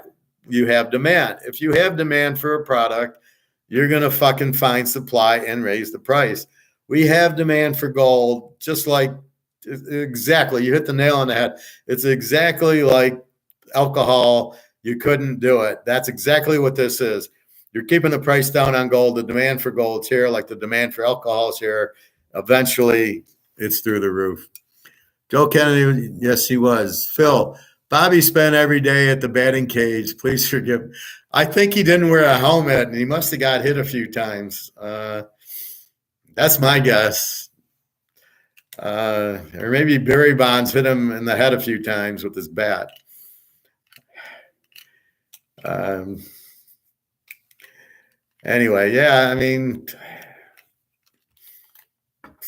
so it's always about demand, right? And then politics is mafia. So if you fuck the mafia over or piss them off, no loose ends. You and your whole family get killed, and that's basically what happened. So that's what you have. Bobby's taken one too many to the noggin. I apparently, or he drinks a lot at 10 o'clock in the morning. Actually, he's in Florida, so he's at 3:30, like we're at like I'm at 3:30. But yeah, that's what happens. I mean, it's if you think this is not everybody's law and order, you're out of your minds. This is so corrupt. The whole world's corrupt. You just stay out of the way. You buy your gold and silver. You keep it a secret and hidden before Luca Brasi appears at your door, and then you're fucked. So you keep it quiet. You keep it safe, and off you go. Bobby, that's a great point, Phil. I used history class to nap and recover from my practice sessions. Well, yeah, but you never had economics classes until now, Bobby. Keep that in mind, especially at this level. You guys are getting a master's level economics and gold class for free. How fortunate are you guys? You don't realize that, but what I'm teaching you, maybe 1% of the population of the planet knows. That's why these idiots aren't buying gold and silver. They don't understand it. They don't understand the dollar. They don't understand inflation, prices, demand, and supply properly. Say's Law and Adam Smith. They don't get it. They don't understand it. That's why they all sit there with like a dumb look on their face. And that's why we scratch our head going, why isn't gold going up? We know what should be happening because 99% are Keynesians and haven't been taught what I'm teaching you. And that's what's frustrating, and that's what you got to understand. We know it's reality. We just have to be patient, and but we get what's happening. Phil, getting caught up now, Bobby. That's why I am catching up here in the professor's class now. Pitches tied it up 14. Okay, I don't want to hear scores. Let's just keep rolling UCLA. I like to just see the score. I don't want to hear it. Anyway, so that's what's happening. I think I'm off to dinner. Economics, football, history, politics. We're learning a lot here. That's the point of it. But what I teach you, you can't get anywhere else. Public schools don't teach this. College does not teach Austrian economics or Adam Smith. They teach Keynesian economics, which is why nobody understands it. It's all these graphs and shit that you're like, what the fuck are they saying? It's fun. We can mix it all up here in a natural convo. Yeah, that's why I go along with it, and that's why I go 3 hours, because we just keep going from here to there to there to there, and that's why I stay longer, because we're in the middle of it, and it's a nice thing. Well, it's what economics teaches you about everything. It teaches you about women. It teaches you about competition. It teaches you about football, where you're trying to hit, supply and demand is the line, and money, and it all comes back to the, thank you, Sean. It all comes back to economics. It's all free market. That's what everything is. If you understand that about women, it'd be much easier for you, because like when I talk to a girl and she says she has a boyfriend, I just laugh. I go, he can't compete with me. And I know he can't compete with me because I understand what it is. But the women are too stupid. They get scared. Like, oh, fuck, he likes me. Oh, I got a boyfriend. It's like, whatever. I won't waste my time. We also talk women, whiskey, and poker. We have whatever we want to talk about. No limits.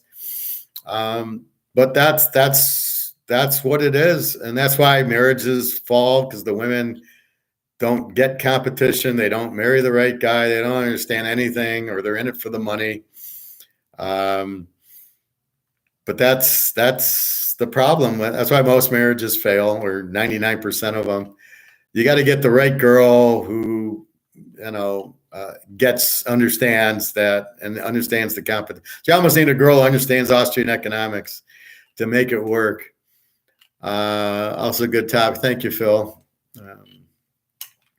Well, I try to talk what's meaningful, what's important, what's good.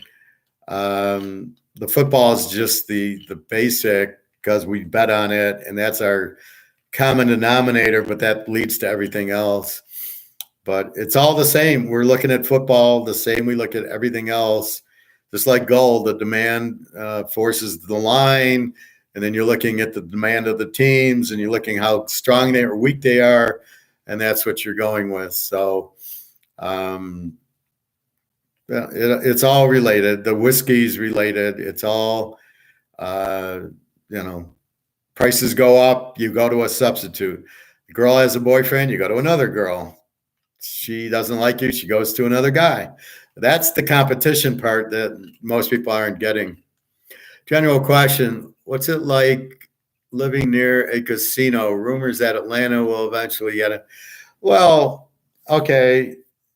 In the older days, in the 80s and 90s, if I was in Vegas, you would go there and you'd eat nice, and you'd play poker or blackjack, and you'd shop a little bit. So you use the amenities. When I go down New Year's Eve, I'll go down to MGM in Detroit. Now, I don't go down there that often. When I want to play poker, I'll go down there, but there's really no shopping, and the food's gotten too expensive, so I don't go down there for the food. And I think it's just a matter of it depends. Now, you don't want to play slot machines because your odds suck and you're going to lose all your money. So do you want to lose all your money? No. So you would go to a casino now to play poker or to watch sports or maybe look for women. But most of the women go with their girlfriends or their husbands or boyfriends. So it's really not a good place to meet single. It's like when I go to the health club you'll see a hot girl in her bikini, and then here comes the husband and the family. So it's not really a place to meet single women, let's say. But it depends what you go for. If they had a buffet, you want to eat the buffet, fine. But it's not you don't go every day. And again, it depends what you do. If you play blackjack, you're going to lose a lot of money if you go to gamble every day. So you can't go to gamble every day. You got to go to play blackjack or poker or watch foot. Like if you just go to watch the football games, you're fine. And then maybe you get something to eat if it's not too expensive. Okay, it's a nice place to eat. You're going to eat out anyway. They're usually very pretty casinos inside.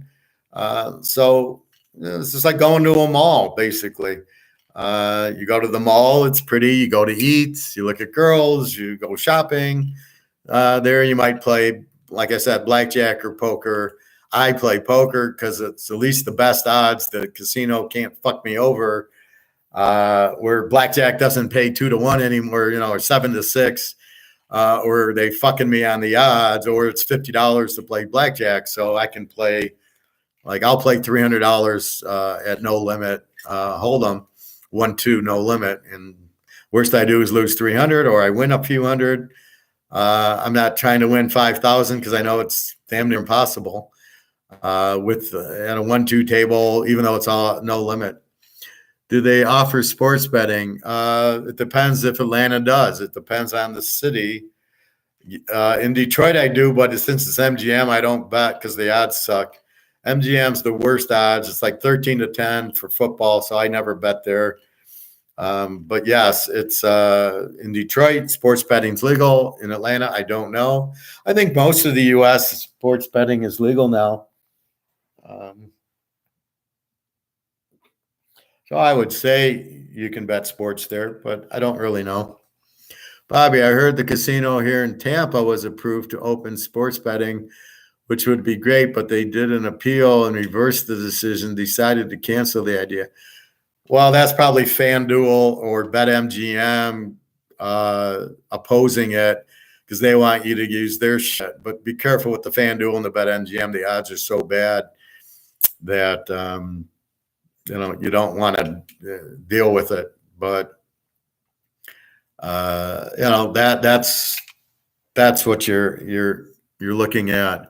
So I don't know if it's up to Georgia if they'll have sports betting. I don't see the big deal with with online betting. It's no big deal.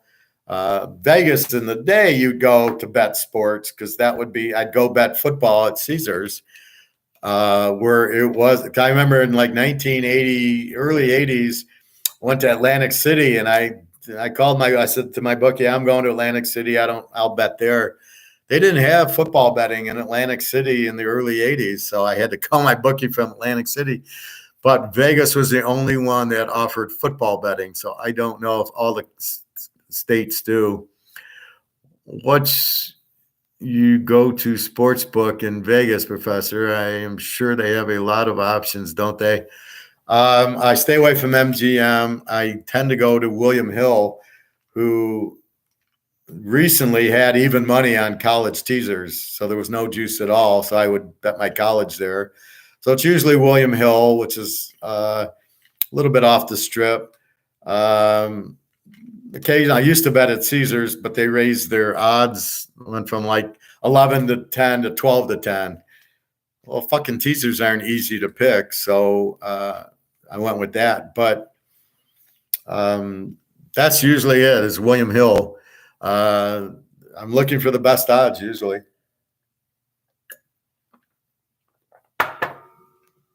I love betting in Caesars in Vegas, but now Caesars wants 150 to sit and watch the game.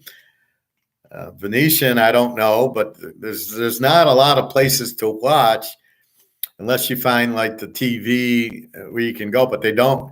I guess they don't want you to watch the game cheap. And what I find out in Vegas is they want to make money on parking and on now the liquor that's supposed to be free isn't. The restaurants are expensive. The hotels are expensive. They've totally missed the boat. They're not a regular hotel that you would get in Tampa. They are a resort hotel in Vegas that you're there to gamble. And they totally don't understand their casino hotels. They're running casinos, and they totally are missing the point. You don't charge a lot for the room because you want people to stay there. You don't charge a lot for food because people will leave. You don't close the restaurants at 8:00 and then people have to leave the casino to find a restaurant because it's Vegas. It's 24 hours. It's not, you close at 8:00. So Vegas is missing the point. They're missing so much dollars. The old way you would go, you'd get the $3 steak. It wouldn't be costly to stay in the hotel. Then you go play $5 blackjack and you lose $500, and they basically would get the 500 there. Not people are sensitive to food and hotel rooms, but it was a bargain in Vegas. Now it's not a bargain. I wouldn't stay at the Wynn or Caesars or Bellagio. Fuck that. Why would I want to spend all that money on a room that you don't stay in much anyway? You just sleep there, and basically you're out walking to different casinos, playing poker and watching the sports. So I don't need to spend a lot on the room. But then if you're making my food very expensive, then, what are you doing? So I look for cheaper food because I need the money to gamble with. That's why I go there. I don't go there to stay at the Bellagio. I go there to play poker and watch football.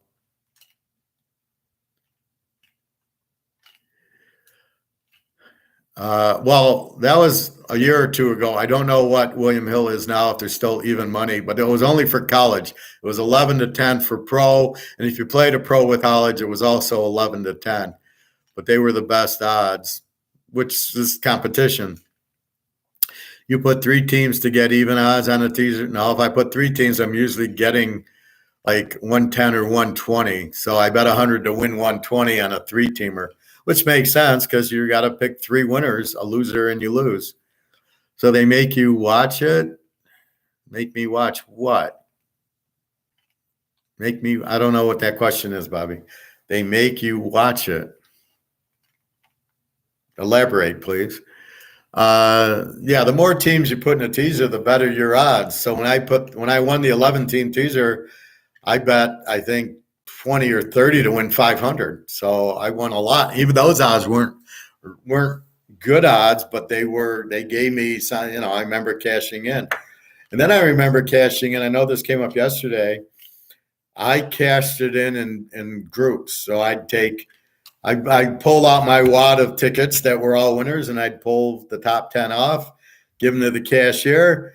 She paid me off because I didn't want to worry about getting taxed for getting 5,000. I didn't want to give her 5,000 and get taxed on it. I wanted, here's 1,500, here's 50. And I like going in line and pulling out the winners and getting paid. So I enjoyed doing that 3 times. So that's what I like. But anyway, so that's what happens. Phil, is an 11 team teaser the biggest teaser you've won? Yes. In terms of amount of teams, not now. Yes. It's on my, I can show you. It's on my, it's on my Twitter. You go to Teaserking and Twitter, but I think I have it here.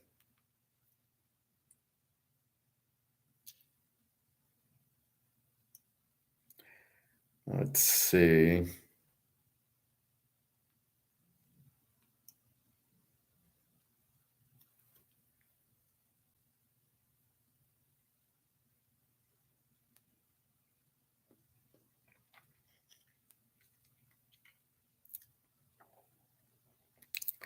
Yeah, I hit a 10 team and an 11 tier, but it was just like this. I like some bowl games, and it was the pros all needing to win the last week, all the 1 and 2 seeds. It was just perfect.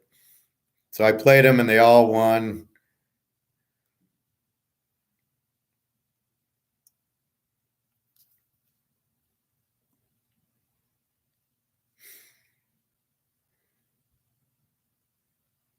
No, that's another one. Here we go.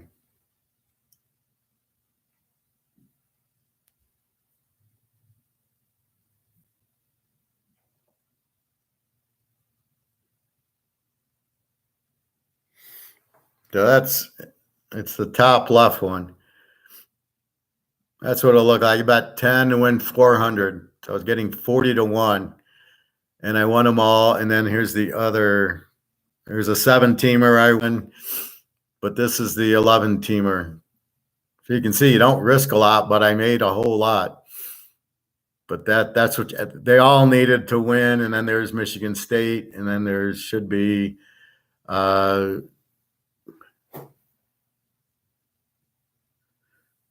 and you can see the last one being Florida State -2. So it's Michigan State, and there's Iowa and Florida State. And you can see there's what, 3, 5, 8, 11-teamer. So there it is. And then I think I had the 10-teamer.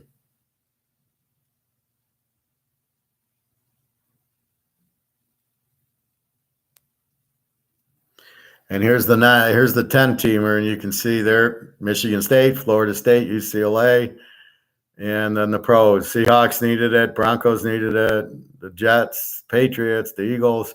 It was a beautiful fucking setup. Everything was there, and I felt every game. So again, I bet 10 and I win 400, 300 here. Not really good odds. Go 10 for 10 and you get 30. You get 30 to 1 on 10 to 10. The real odds are probably like 1,000 to 1.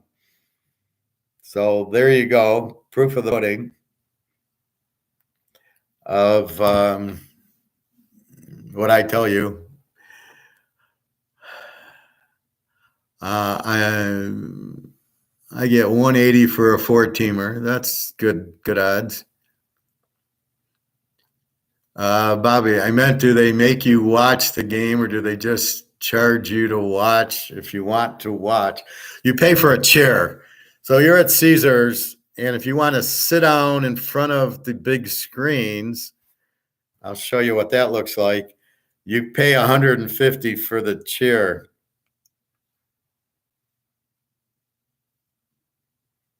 So in other words,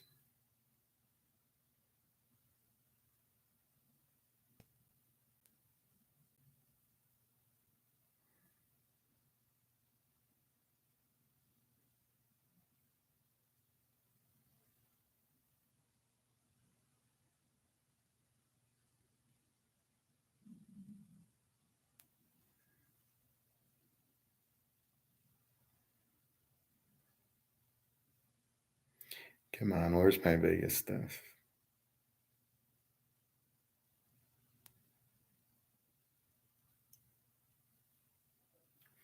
So as you can see the screens, you can see the people sitting. So back then, you just sat. Now, if you want to sit, you got to pay 150 to sit in these chairs to watch these big screens. I love that it was like a movie theater. It was dark. Then you got your betting over on this side, and then you got the games, and they'd have all the games on. So on a Sunday, it was like heaven. You'd have 6 games going on at the same time on the big screens, and you just sit and watch it. And you would normally get free drinks. Now they want to charge you for the chair and charge you for the drinks. So if you want to watch it, you pay 150 to do that. That's what the fuck. They're out of their minds. Profit. What did the 11? I think it was 10. I won 400. That's impressive. No doubt 11-0, even with a few points, is awesome. Thank you, Phil. Bobby, are you going to watch the second half of the UCLA game? No, I probably won't. I don't even have ESPN here.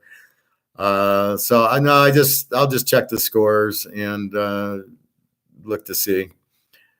I'll watch the highlights on YouTube. I once won a money line bet on a 30-point underdog, Oregon versus Oregon State a few years ago, plus 1,500, I think it was. Fun times.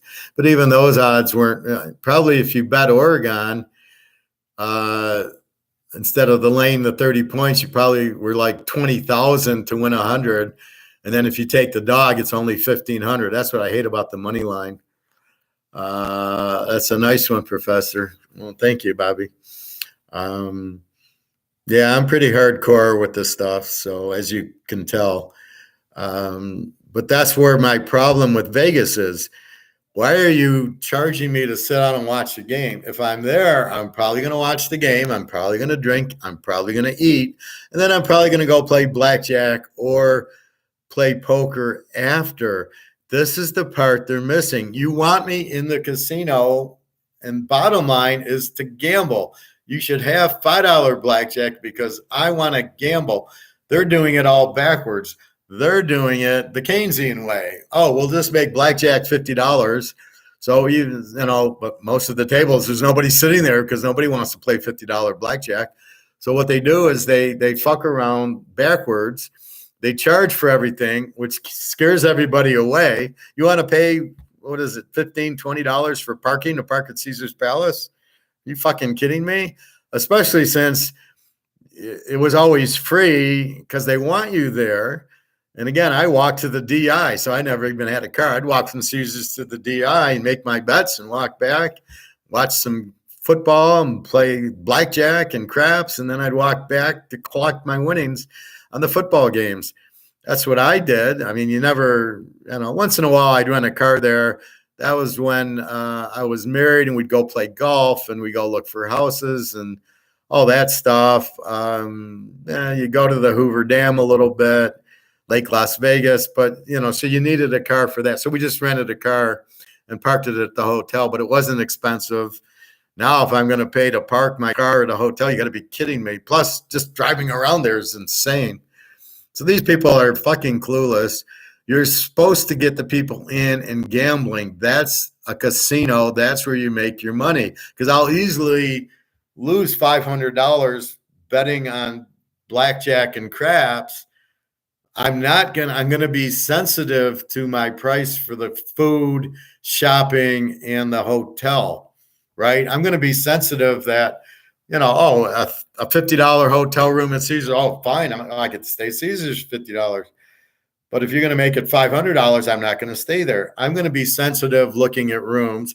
I'm going to be sensitive. What do you mean your buffet is $60? I'll go across the street and to the Bally's, and it's a $10 buffet. So I'm going to go eat there because you're going to be sensitive to food. You're not going to be sensitive to playing blackjack. If it's $5, I'll play here. I'll lose $500. I don't care because I'm taking the money to gamble with. That's where you don't have the sensitivity. And that's what old Vegas used to be. Here's a nice steak, $3. Here's a nice room, $30. Shopping. Oh, you want, shrimp cocktail, it's $5. and then off to the $5 blackjack, and I'd lose 300. Okay, so you really got me for 300 plus the food. Now you're not getting me for the food, you're not getting me for the hotel, and I'm not gambling there. And if you charge me to sit and watch the game, I'll go somewhere else to watch it. So I'm not even in the casino. So the people are leaving. Oh, well, we'll just have the rich people. Well, guess what? The rich people aren't gambling. So you're out of your mind. So whoever's running the place are freaking idiots. Shit, my bet better win if laugh my ass, pay 150 for the fucking chair. Well, who pays 150 for a chair? I mean, it's stupid. Then I went to sit in the poker room to watch, and they kind of didn't let me watch from the poker room. It was crazy. John, it would seem free drinks would loosen up the wallet. Well, that's what they're known for, right? If you're playing a slot machine, it's free drinks. But if I'm watching the football, it used to be free drinks. Now it's not. So, I mean, it's really stupid. Profit, they should bring back the $5 blackjack. Of course. Now they're doing this video blackjack where it's on a wall, and then you have this little table, and there's like 20 little tables and people there, and they're trying to brainwash you into thinking, oh, you'll play with this video dealer and everybody will play blackjack instead of sitting at a table with 5-6 people and a real dealer. You think I'm going to trust a fucking computer to deal fairly? Are you kidding me? No fucking way. Bobby, they still have $5 here in Tampa. They have 5-10. Well, that's good. Phil, at my local casino, they give free drinks at slots. I hate slots, but they won't serve you unless you're seated at game playing. So I have to play a slot round and wait for a tiny drink, mostly ice. Yeah, you don't have to play. Just pretend. Just play. Put in 1 quarter or dime, and sit, and then just don't put anything in. Wait for the drink, and then you got to tip the girl $1. I usually hit the $15 and $25 tables. Sean, Professor, you would make a great general manager of a casino. Well, I could definitely run it much better than what these idiots are trying to do. They're missing the point. They're trying to be profitable on their food, on the hotel, but you're a casino. If you're the Holiday Inn, yes, but even then, you're forgetting about competition. You have compassion. You've got substitutable goods. I don't need to stay at the Bellagio. If Caesars is $100 cheaper, I'll go stay at Caesars. It's a fucking room. You know where I stay? I stay at the Tuscany. It's about a half mile away. It's far cheaper. They have cheaper food. And the only thing they don't have is poker, but I don't stay there. I get up, I use the pool, do my workout. I go eat a nice cheap breakfast, an omelet, pancakes, whatever. And then I walk to Caesars to play poker and watch the games. Then I walk to the Venetian, and I walk to the Wynn, and I walk around. I go see the fountains at the Bellagio, and then I walk back to the Tuscany to sleep. I'm not wasting my time, and then I'll have dinner there, or it's no big deal. There's a nice restaurant at the Venetian that's like a Cheesecake Factory type of restaurant. Very good, very affordable. I don't need to eat at Gordon Ramsay and pay $500 for a hamburger because he puts sugar on it. That's the problem with those guys. But that's what I find in business is they don't understand Say's law, which is supply creates demand. They don't understand substitute goods. They don't understand competition, and they don't understand supply and demand. That's what people don't get who run these things. That's the problem with them, and that's why they all go out of business. They don't get it. Look at Tesla, the great Musk, right? What the fuck is this idiot doing? He's making electric cars. Is there demand for electric cars? No. Are they going on fire as we've been told here? Yes. You want to get a new battery? That's $5,000. Where do I charge my car? Well, there's no charging stations. What are you going to drive it into I'm going to drive it into my living room and plug it in like I'll use my plug like I use my cell phone. Is that what I'm going to use for my car? So you don't get, there's no demand for electric cars and you spend all this money. What's going to happen? I see that his stock price is getting hammered. Their sales are down. Then you got this other idiot sailor who put all his money in Bitcoin. Okay, why in Bitcoin and not gold?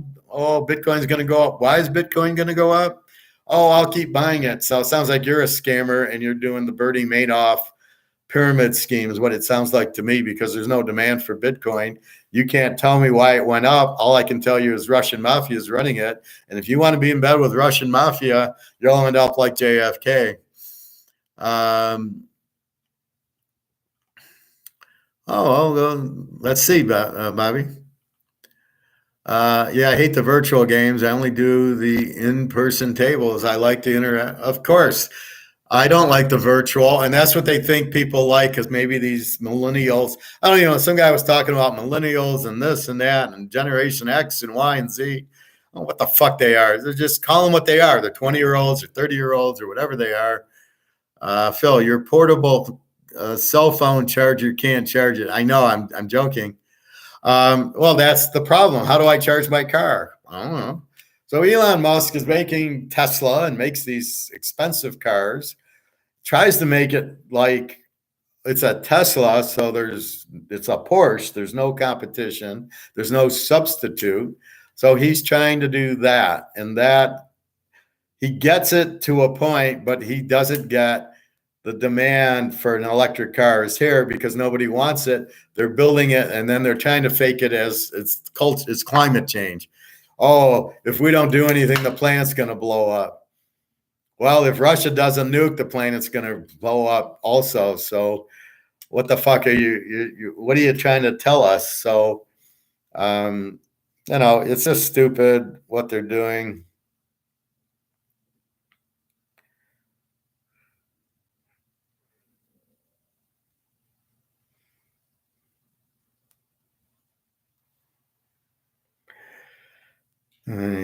Carmen wants perfume. Sorry, Carmen, you're not getting it. Musk has delayed the new Tesla for a few years now, and he just claimed recently it would, however, yes, hover above ground. Yeah, okay. Yeah, I watched the Jetsons too. So you're going to trust these morons when flying cars? And how are we going to do that one? So I that'll be with the digital dollar, the central bank digital dollar and the flying car will come out at the same time.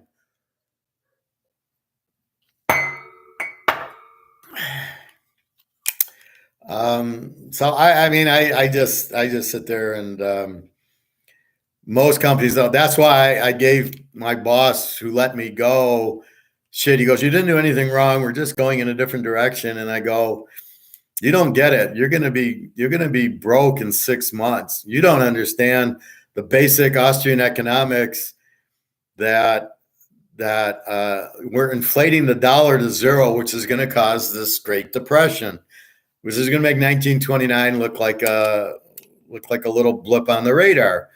And you're trying to buy businesses at exactly the wrong time.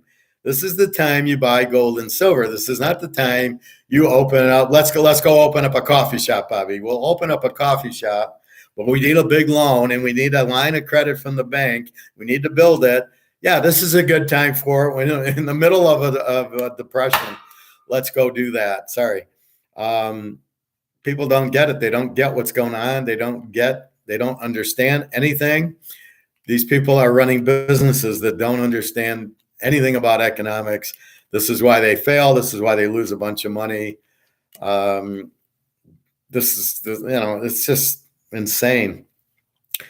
Just buy the gold and silver and sit on it and wait for the price to go up. It's simple. Why would you fucking try to buy small businesses that are run by little owners who have no idea how to run it without computer systems? And I remember the guy thought I might be in tears. He's laying me off. And I was laughing. I said, "This is your major plan. You're going to buy shit companies and think you're going to turn them into diamonds in the rough and they're all going to be worth a fortune. This is your great plan." And he kind of like, yeah. And I just laughed at him. I said, "Well, I just bought gold. I don't know what you don't have a clue what you're doing, do you? And you're the CFO. So This is the problem with nepotism and hiring your friends who don't know what they're doing. This company will be out of business in about 3 months once they stop the line of credit, right? That he'll be out. Like, so he thinks everything's running smooth now. Bobby, hell yeah! I just opened the package and it's the maple, and very good. They look good, and I'm holding the kangaroo right now. Oh, you're gonna sleep with the kangaroo and shower with them, I'm sure. I'm happy for you, Bobby. You don't have to worry. Don't worry about it, Bobby. They're an ounce of silver. You'll be fine. You'll be able to get the 2,000 an ounce for it. Don't worry. So I'm happy you got it. Now, do you have those white containers to put it in? Or how did they come? They're just in plaid. So you wanted the white container. So you probably got it when you bought your silver. Anyway, they hold 20 silver ounces, and I showed you last time. So you want to put them in that, or these plastic, but you'll get too much silver to buy all these plastics casino chips like I showed you. The gold goes there because you can only buy so much gold. It's too expensive. But the silvers, you get the 20 white plastic and put it in. That's why I went to 2 companies this week. I didn't have the little containers that prevent tarnish. We'll just go to the coin store and just ask for the white container. They'll give it to you. Maybe you buy 5 of them and they'll give you the white container. I mean, these guys, when I buy 20, they give me the container with 20 in it. But otherwise, they give me the containers. Now, maybe because I go there a lot and they know me and I spend a lot of money there, that they give me the container, and they give me the gold container. They never charge me for that. They know I want it, and it's part of the 1900 that they charge me for. They sent them in the little plastics. Yeah. So do you have the white plastics? Do you know what I'm talking about? Here, I'll get you one.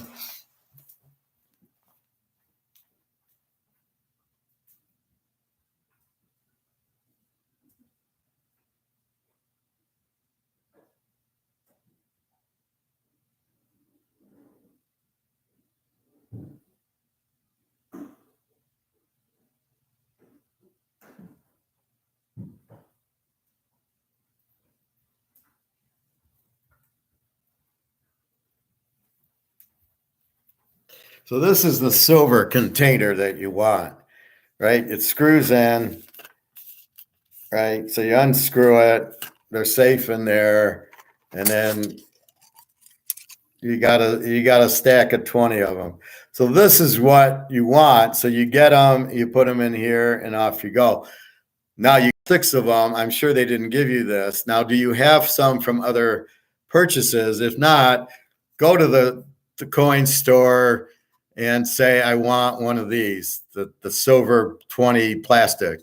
And they shouldn't charge you for it. Maybe they'll charge you $1, but then you just slide in your silver into it.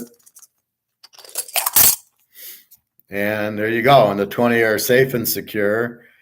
And then so you can see, right? And then you just seal it up and off you go. So now they're all sealed and pretty airtight. They're not going to get damaged or anything.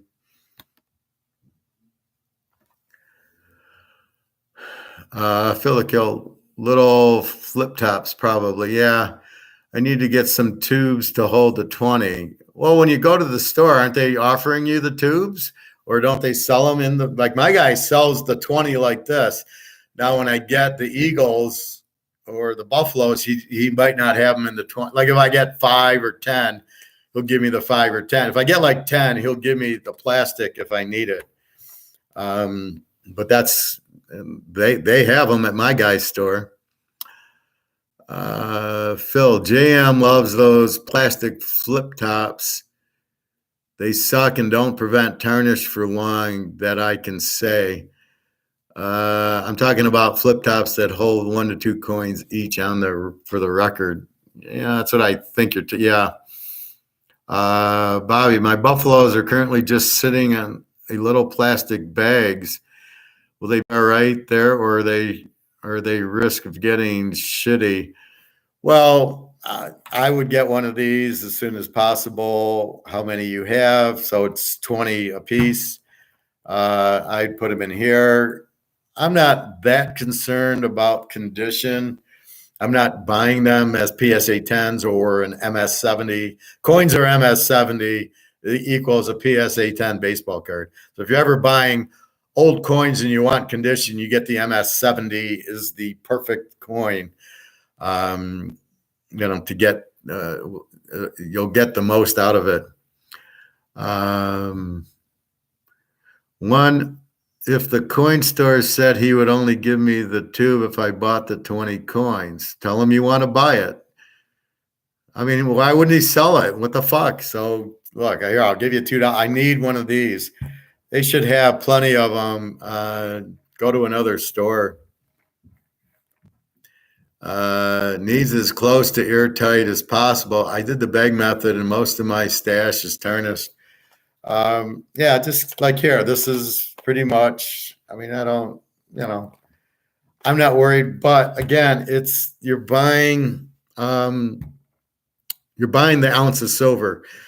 People aren't going to really look at the condition, maybe a little. I don't think that you lose value because these aren't about getting graded.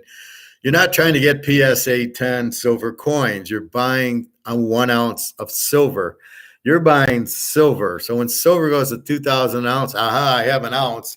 People aren't going to go, oh, it's a little tarnished or it's a little scratched. They're going to go, good, I need the ounce of silver. Now, will a perfect ounce of silver sell for more than a tarnished ounce? All right, maybe you get 1950 because it's tarnished and 2000 because it's silver, which would go back to demand of, well, I want a perfect coin. But the real reason you're buying it is because it's an ounce of silver. I don't think it should matter. I mean, so if I look at this Buffalo, right, it's 1 ounce, it's an ounce of silver, right?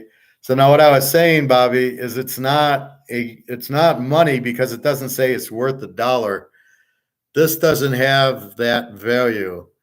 This doesn't say it's worth $1 where the Eagle says it, but it does say 999, 1 ounce of fine silver. Yeah, 1 troy ounce is on the top. So it says 1 troy ounce, and then it's fine silver.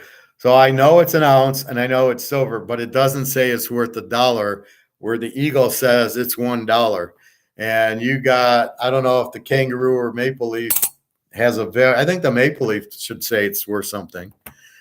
That's money, but again, why would I don't want to use it for $1. I want to use it for the value of the silver, which is $35 or $500. I don't care. It's $1. That's all I was referring. So this isn't really money, but it's silver, and that's all I care about is I'm buying silver for the pending price increase.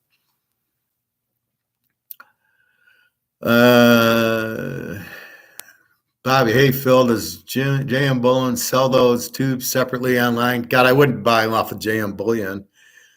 That they're going to charge you shipping charges, and they're probably going to, just you can't go to any of your stores in Tampa. I mean, I could get one at my store, then I'd have to mail it to you. That'd be a pain in the ass. But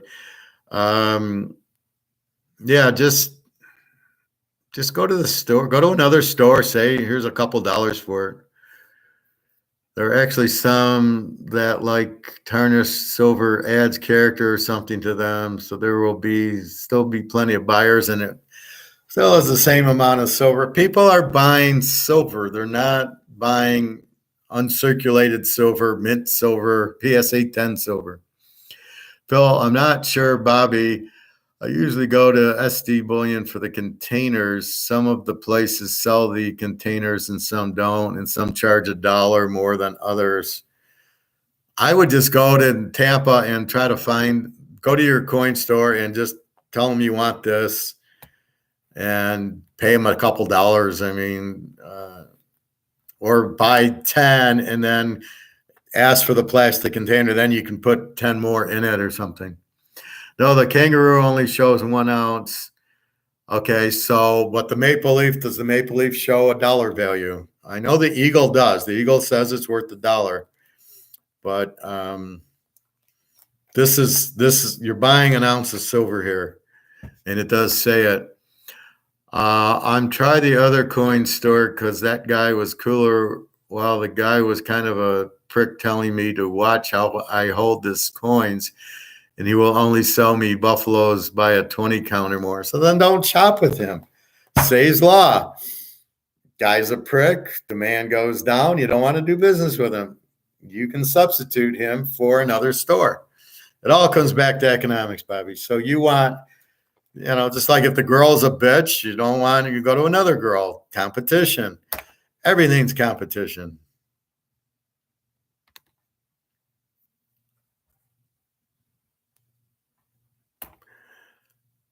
That guy really is a jacket. Well, I wouldn't buy from him. This is the beauty of economics. You don't buy from him. If you don't like him, if you go to a restaurant and you don't like the food, you don't go back to the restaurant, right? You go to another restaurant. That's the beauty of competition, and that's what we hate about monopolies. In monopolies, you don't have an option, right?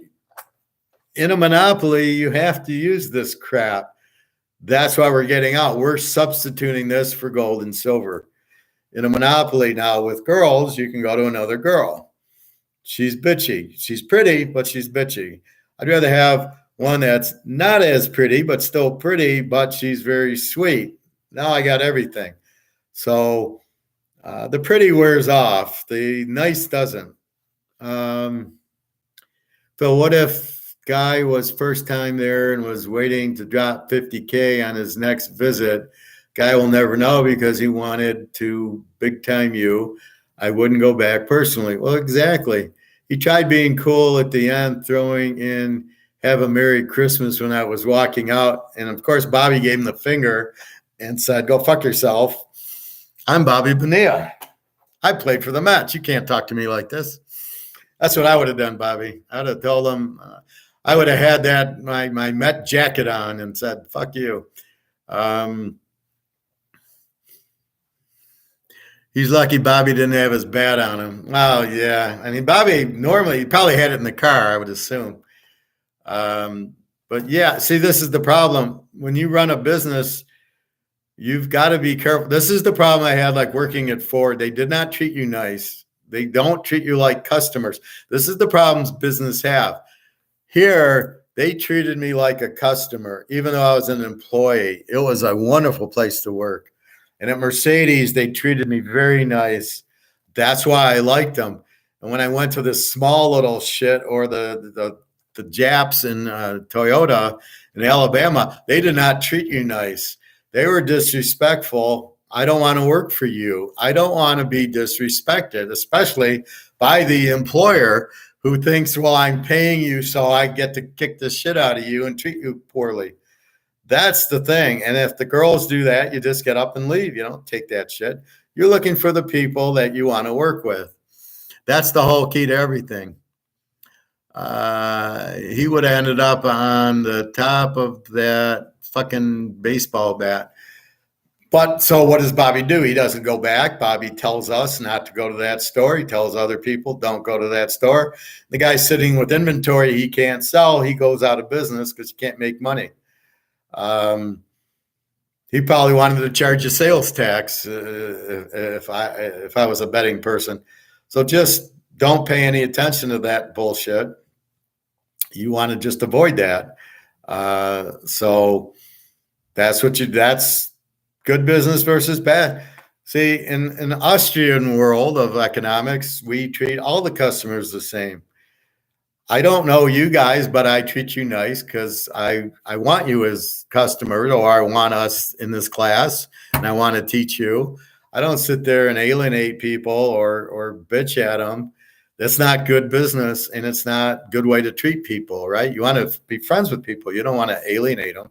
So the guy at the store alienated Bobby. Why? What does he benefit by being rude to you, Bobby, right? He doesn't benefit anything. and you don't want to be associated with him, and you don't want to buy from him. But if the other guy's nice, you should go to the other guy. Now, maybe he's farther away or more expensive.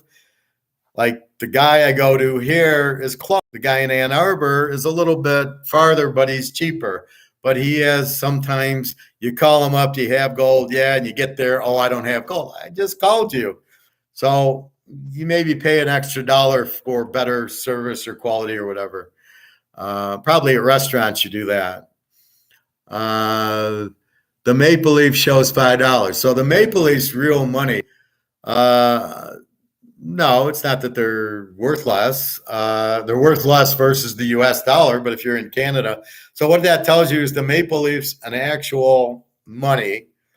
As look at the US dollar, it's worth $1. That's worth $5. So that's actual money, but it doesn't matter. You're not buying it for $5. You're buying it because you want to get, when it hits $1,000, you're not going to say, oh, I'll take the $5. You're going to take the 1,000. And that's basically what you're doing. But that shows you that it's real money. Yeah, the other guy was way cooler and told me to ask any questions, etc. But he didn't have as much in stock like the first time I went. So I went the online route. Well, nobody's really got stock. And if you look at online, they're probably sold out of a lot of shit. My guy's lucky because he deals right with the mint. So I can go there now, and I'm pretty certain he's going to have silver. He's going to have these. I can go buy another 20 ounces of silver, or he might have gold. He might not, but he's getting bigger where people are coming in to sell the gold to him. So he pays them for the gold, and he pays them. See that's where he makes his money. So if gold's $18.25 right now, he pays them $18.25. But if Howard comes in to buy it, I get the premium. It's $19.25. Even though he says, "Oh, I only make $5 on it." Yeah, that's from the mint, not from the customer. So that's where they make their money. But that's fine. That's what they do. Bobby, he had some Maple Leafs, but they look like they've been sitting on the shelf longer than I've been alive. So, and they were scrapped. Well, again, you're buying for the silver, but you don't have to buy from him. But he should have the container and say, look, I need a container. I bought some silver from you. He won't know. And just do that. Phil, isn't the mint some kind of lottery method? I've heard when the mint goes live with a new coin, it is sold out within seconds, which tells me only industry titans are getting them. Well, maybe now. My guy's probably one of the guys who gets it because he always seems to have silver. But they're not making that much, and the demand's huge right now. So if you're talking right now, yes, it's huge demand causing that. If you're talking in general, I don't think that's the case. But there's only a few guys that can buy from the mint, right? There's maybe 5 or 10 companies that buy directly from the mint. Then everybody's buying secondary. Maybe JM Bullion's one of these that gets from the mint. My guy gets from the mint. So that's why your other guys in Tampa don't buy from the mint. They're getting it secondhand, or they're buying from these guys who get it from the mint. That's the problem. So that's why you're not seeing the same thing that I see when I go to my guy. But they shouldn't be running out. It's legally, the mint is supposed to produce as much silver and gold as the demand calls for, and they're not doing their job, which is illegal, because that's their whole basis of being the mint, is to produce as much as they can. So I'm not sure it's a lottery, but it should be more. But Bobby, just call them up, say, you got these white, I want to put my silver that I bought from you in these white containers, as opposed to just sitting it there, or maybe you put it in the Cool Whip. Well, you still want it, and you still want it closed. You want at least the casino chips, but I mean, you're going to have too much silver. But again, you're going to at least want it, right? You're going to at least want it in one of these. So you want it sealed. It's like the baseball cards. You don't want to just leave the cards lying around. You want to put them in the hard plastic container and seal the air out of it to keep the condition. So you at least want these, which you probably can get on Amazon. If you ask for, you need to get the dimensions, but this is like, these are the casino chips. So here's my favorite, the DI. So you should be able to get casino chip holders to put your silver in at worst case, but you got to make sure the dimensions. So silver is probably bigger than that. Let's see. But the problem is when you buy so much silver, will this fit into that? So this is my silver versus the container. Would that fit? I don't know. Is it the same size as the DI? This looks maybe a little bit bigger. Well, let's see. So we have a container here.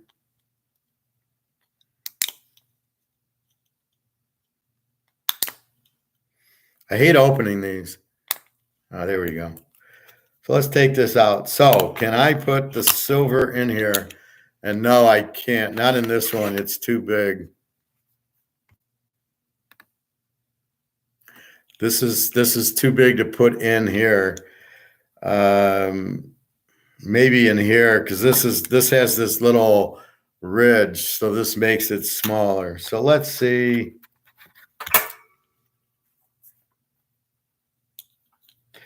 Let's take my DI out. I love my DI. All right, see, this doesn't have the ridge. So can I put my silver? Yes. So if you ask for a casino chip holder, and you should be able to get it on Amazon, or if you just Google casino chip plastic holders, it will fit into this, and you should be able to get like 100 for, $10 or something like that, and just put it there. If you start buying 20s, then you just want it in the container. All my gold is in these, as I showed you, but the silver will fit in a normal size one. Again, you don't want the one with these. This has like a ridge inside. This is for smaller one. You see the ridge? This doesn't have the ridge. So silver will fit into there. Depending on how many you have, Bobby or guys, then that's what you want. But this will keep its condition and keep the air out of it. So recommend that as a way out if you can't find the whites.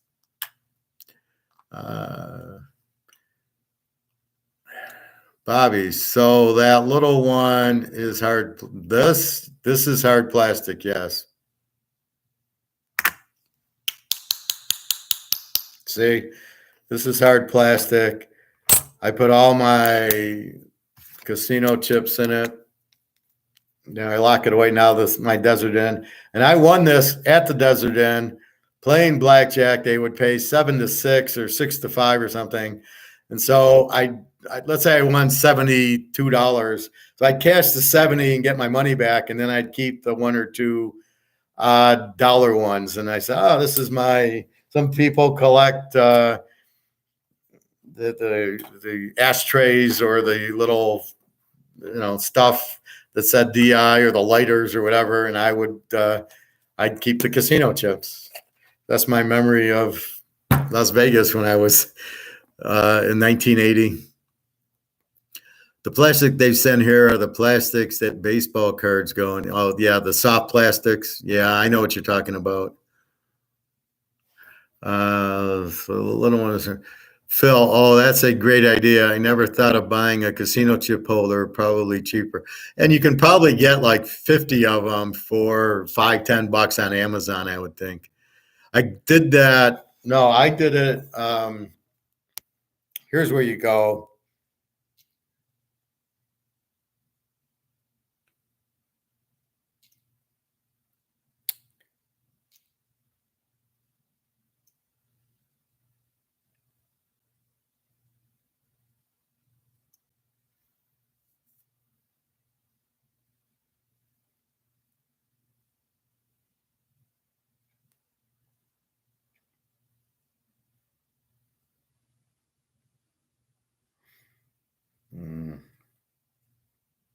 That's my other bookmark.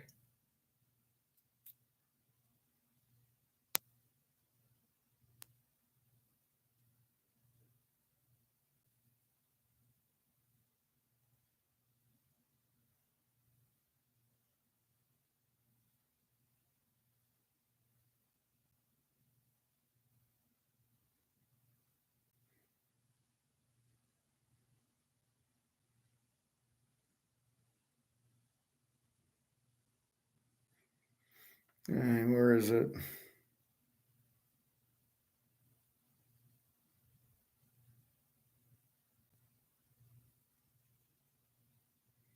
Here it is.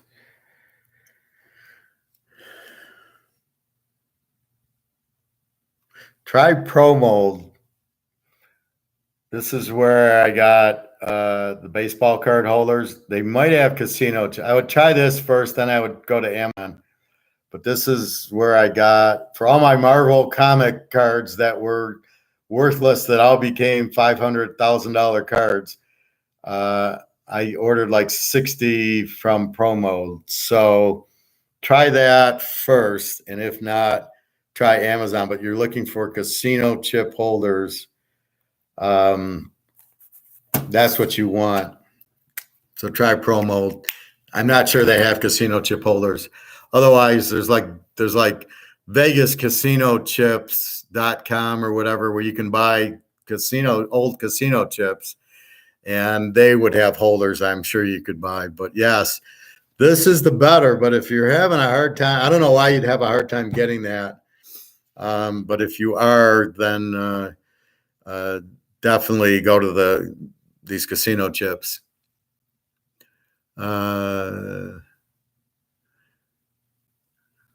Yeah, you could tape seal temporarily till you get the real containers. I also remember the same guy who was a prick at the coin store. If he had some Eagles, and his response was, "Yeah, I'm not selling you those. They're too expensive. They're too expensive." What the fuck does that mean? Well, you see, he didn't want to sell it. Phil, what good would holding a casino chip do? Who the hell is holding a casino chip unless it's a momentum of something? I don't understand, Phil. What good would holding a casino chip do? Well, they're valuable because you can't get the Desert Inn. It's blown up. Holding a casino chip. You mean just in general? Well, it's a collectible like anything else. It's just like Bitcoin. It's just not worth the same. But yeah, you can go on Vegas casino, old Vegas casino chips. You'll see you're going to spend $50-$60 on these casino chips. Now they're not worth a ton, but to me, the momentum I got it playing there, and they go, they're worth a little bit. Somehow Bobby found the most obnoxious coin dealer and the most obnoxious business person in the world. Okay, I just found Container Ma on the JM Bullion site. They have airtight holders and the tubes for 84 cents. Okay, I didn't know casino chips were collectibles. Phil, everything's collectible, but think about it. You stayed at the Sands and the Dunes and the Desert Inn and Stardust. Like, I love this one, right?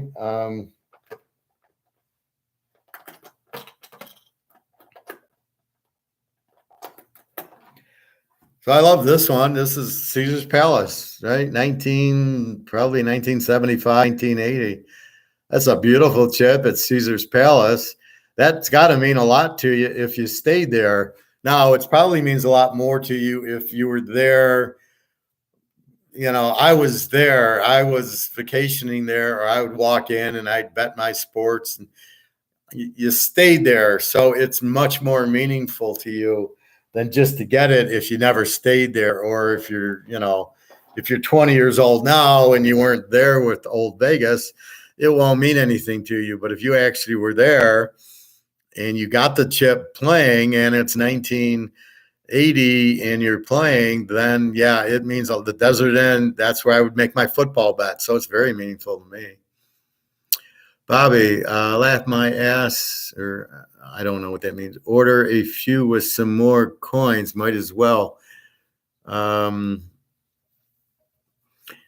I would, next time you buy silver, I would ask for this plastic. And if it's at a store, they'll give it to you. Because I never pay for my gold, the holder for the gold. I get it when I buy the gold and they never charge me. They could probably charge me a couple bucks, but they never do. He's paying $1,900. I think we can give him the coin holder. And I give him a lot of business. But anyway, that's what it is. So yeah, you want to keep them. This will keep all right. But the holders for the gold and for the casino chips, I don't want them to get obsoleted on me. How about the size? Well, check it out. Go do a Google. What size are these silver thing? Now, my guy at the store knows. He looks it up and he can see the size for if I buy a Cougaran, if I buy a Maple Leaf, if I buy an Eagle for gold, he knows, or a half ounce or a quarter ounce. He knows the size to give me, or even if I bought the James Bond ones. I bought a bunch of 40 millimeter containers because I found that all my coins fit in the 39 I had stocked up on. Well, each coin's probably going to be made a little different, so you really need to check what the Maple Leaf is versus what the Eagle is and go from there, or the Buffalo. And Phil's right, 39, 40, 41, absolutely. There'll be different size. And then really, if you buy a half ounce versus a quarter, like now you're into gold, you're buying a half ounce or a quarter ounce, then you need to know the size for those. I see the sizes of choice are 38 and 40, but that depends on what they for. Phil, the Liberties not fit my 39, so they might be 40s. So you think 40.6 is better, Phil? Yeah, I mean, you want the coin to fit versus it not fitting. I don't think it matters, Bobby. You're just putting it in just to store it. Phil, you're talking about the tubes that are 39? No, I think he's talking about the. I think he's talking this. Yeah, so he's talking this. The tubes, I don't think come in a size. This is just like all the ones I got are the same size. No, actually, one's a little bit bigger. The Liberties are bigger than this. This is the Buffalo thing. The Liberties are they're a different size. Because I know I have trouble putting Liberties in here, but I can put the Buffaloes in the Liberty one. So yeah, depending on what you have is what you want to get. Because they also have 39 millimeter tube containers. Yeah, you want to just get the size of, is it a tube? Is it the Liberty or the Buffalo? They will have different sizes. So try to figure out the size. I guess you could Google it. Anyway. So that's what's going on. So eventually the JP Morgan hold will have to go. If anything else, you would think JP Morgan would want it to go because he's got a lot of gold and silver too. You think he'd want the price to go up. Although if you're printing, I guess you can just keep printing. But what he doesn't understand is the more I print, the less the value. So I'm hurting my own value by printing a lot. Has anyone checked on UCLA? I don't want to hear that now. Don't tell me. I'll check on it later. But that's it. All right. I'm going to go eat, and then I'm going to go swim, and I'm going to go pick up a roast for New Year's Eve. And tomorrow I don't know. I'm going to go play poker. I'm going to have to watch the Georgia game. So I'm going to have to play after the Georgia game because I will be focused on Georgia, not that. But hopefully UCLA is pulling ahead. And I just don't like to hear it until the end because it's so front. Like yesterday, the Texas game, Washington kicks. It's 27-20. I just want the game to be over, the score. Now I can watch the highlights here, but as long as our man Thompson Robinson is playing, I have full faith UCLA will pull away.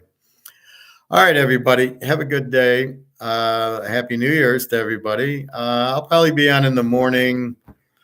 My pool closes at 1:30, so I won't have a lot of time. So Happy New Year. Enjoy. Be safe. If you drink a lot, just have some coffee or tea.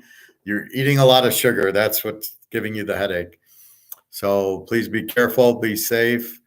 and we'll see what happens. Oh, you're welcome, Bobby. Okay, Phil, you take care and enjoy your New Year's. Enjoy the holidays. We'll be on Georgia tomorrow pretty heavily. All right, take care. You're welcome, Sean. Everybody, you're welcome. It's a pleasure, and I'm glad you listen, and I hope you learn. And please ask questions as you do, which is great. Okay, everybody, take care. Have a happy New Year. I'll probably be on just a little bit tomorrow, like I said, or I got to go swim by 12:30 before the fucking pool closes. I don't know why they close. It's New Year's Eve. It's not a religious holiday, but they close it. The pool closes at 1:30. All right, take care, everybody. Happy New Year. www.teaserking.com.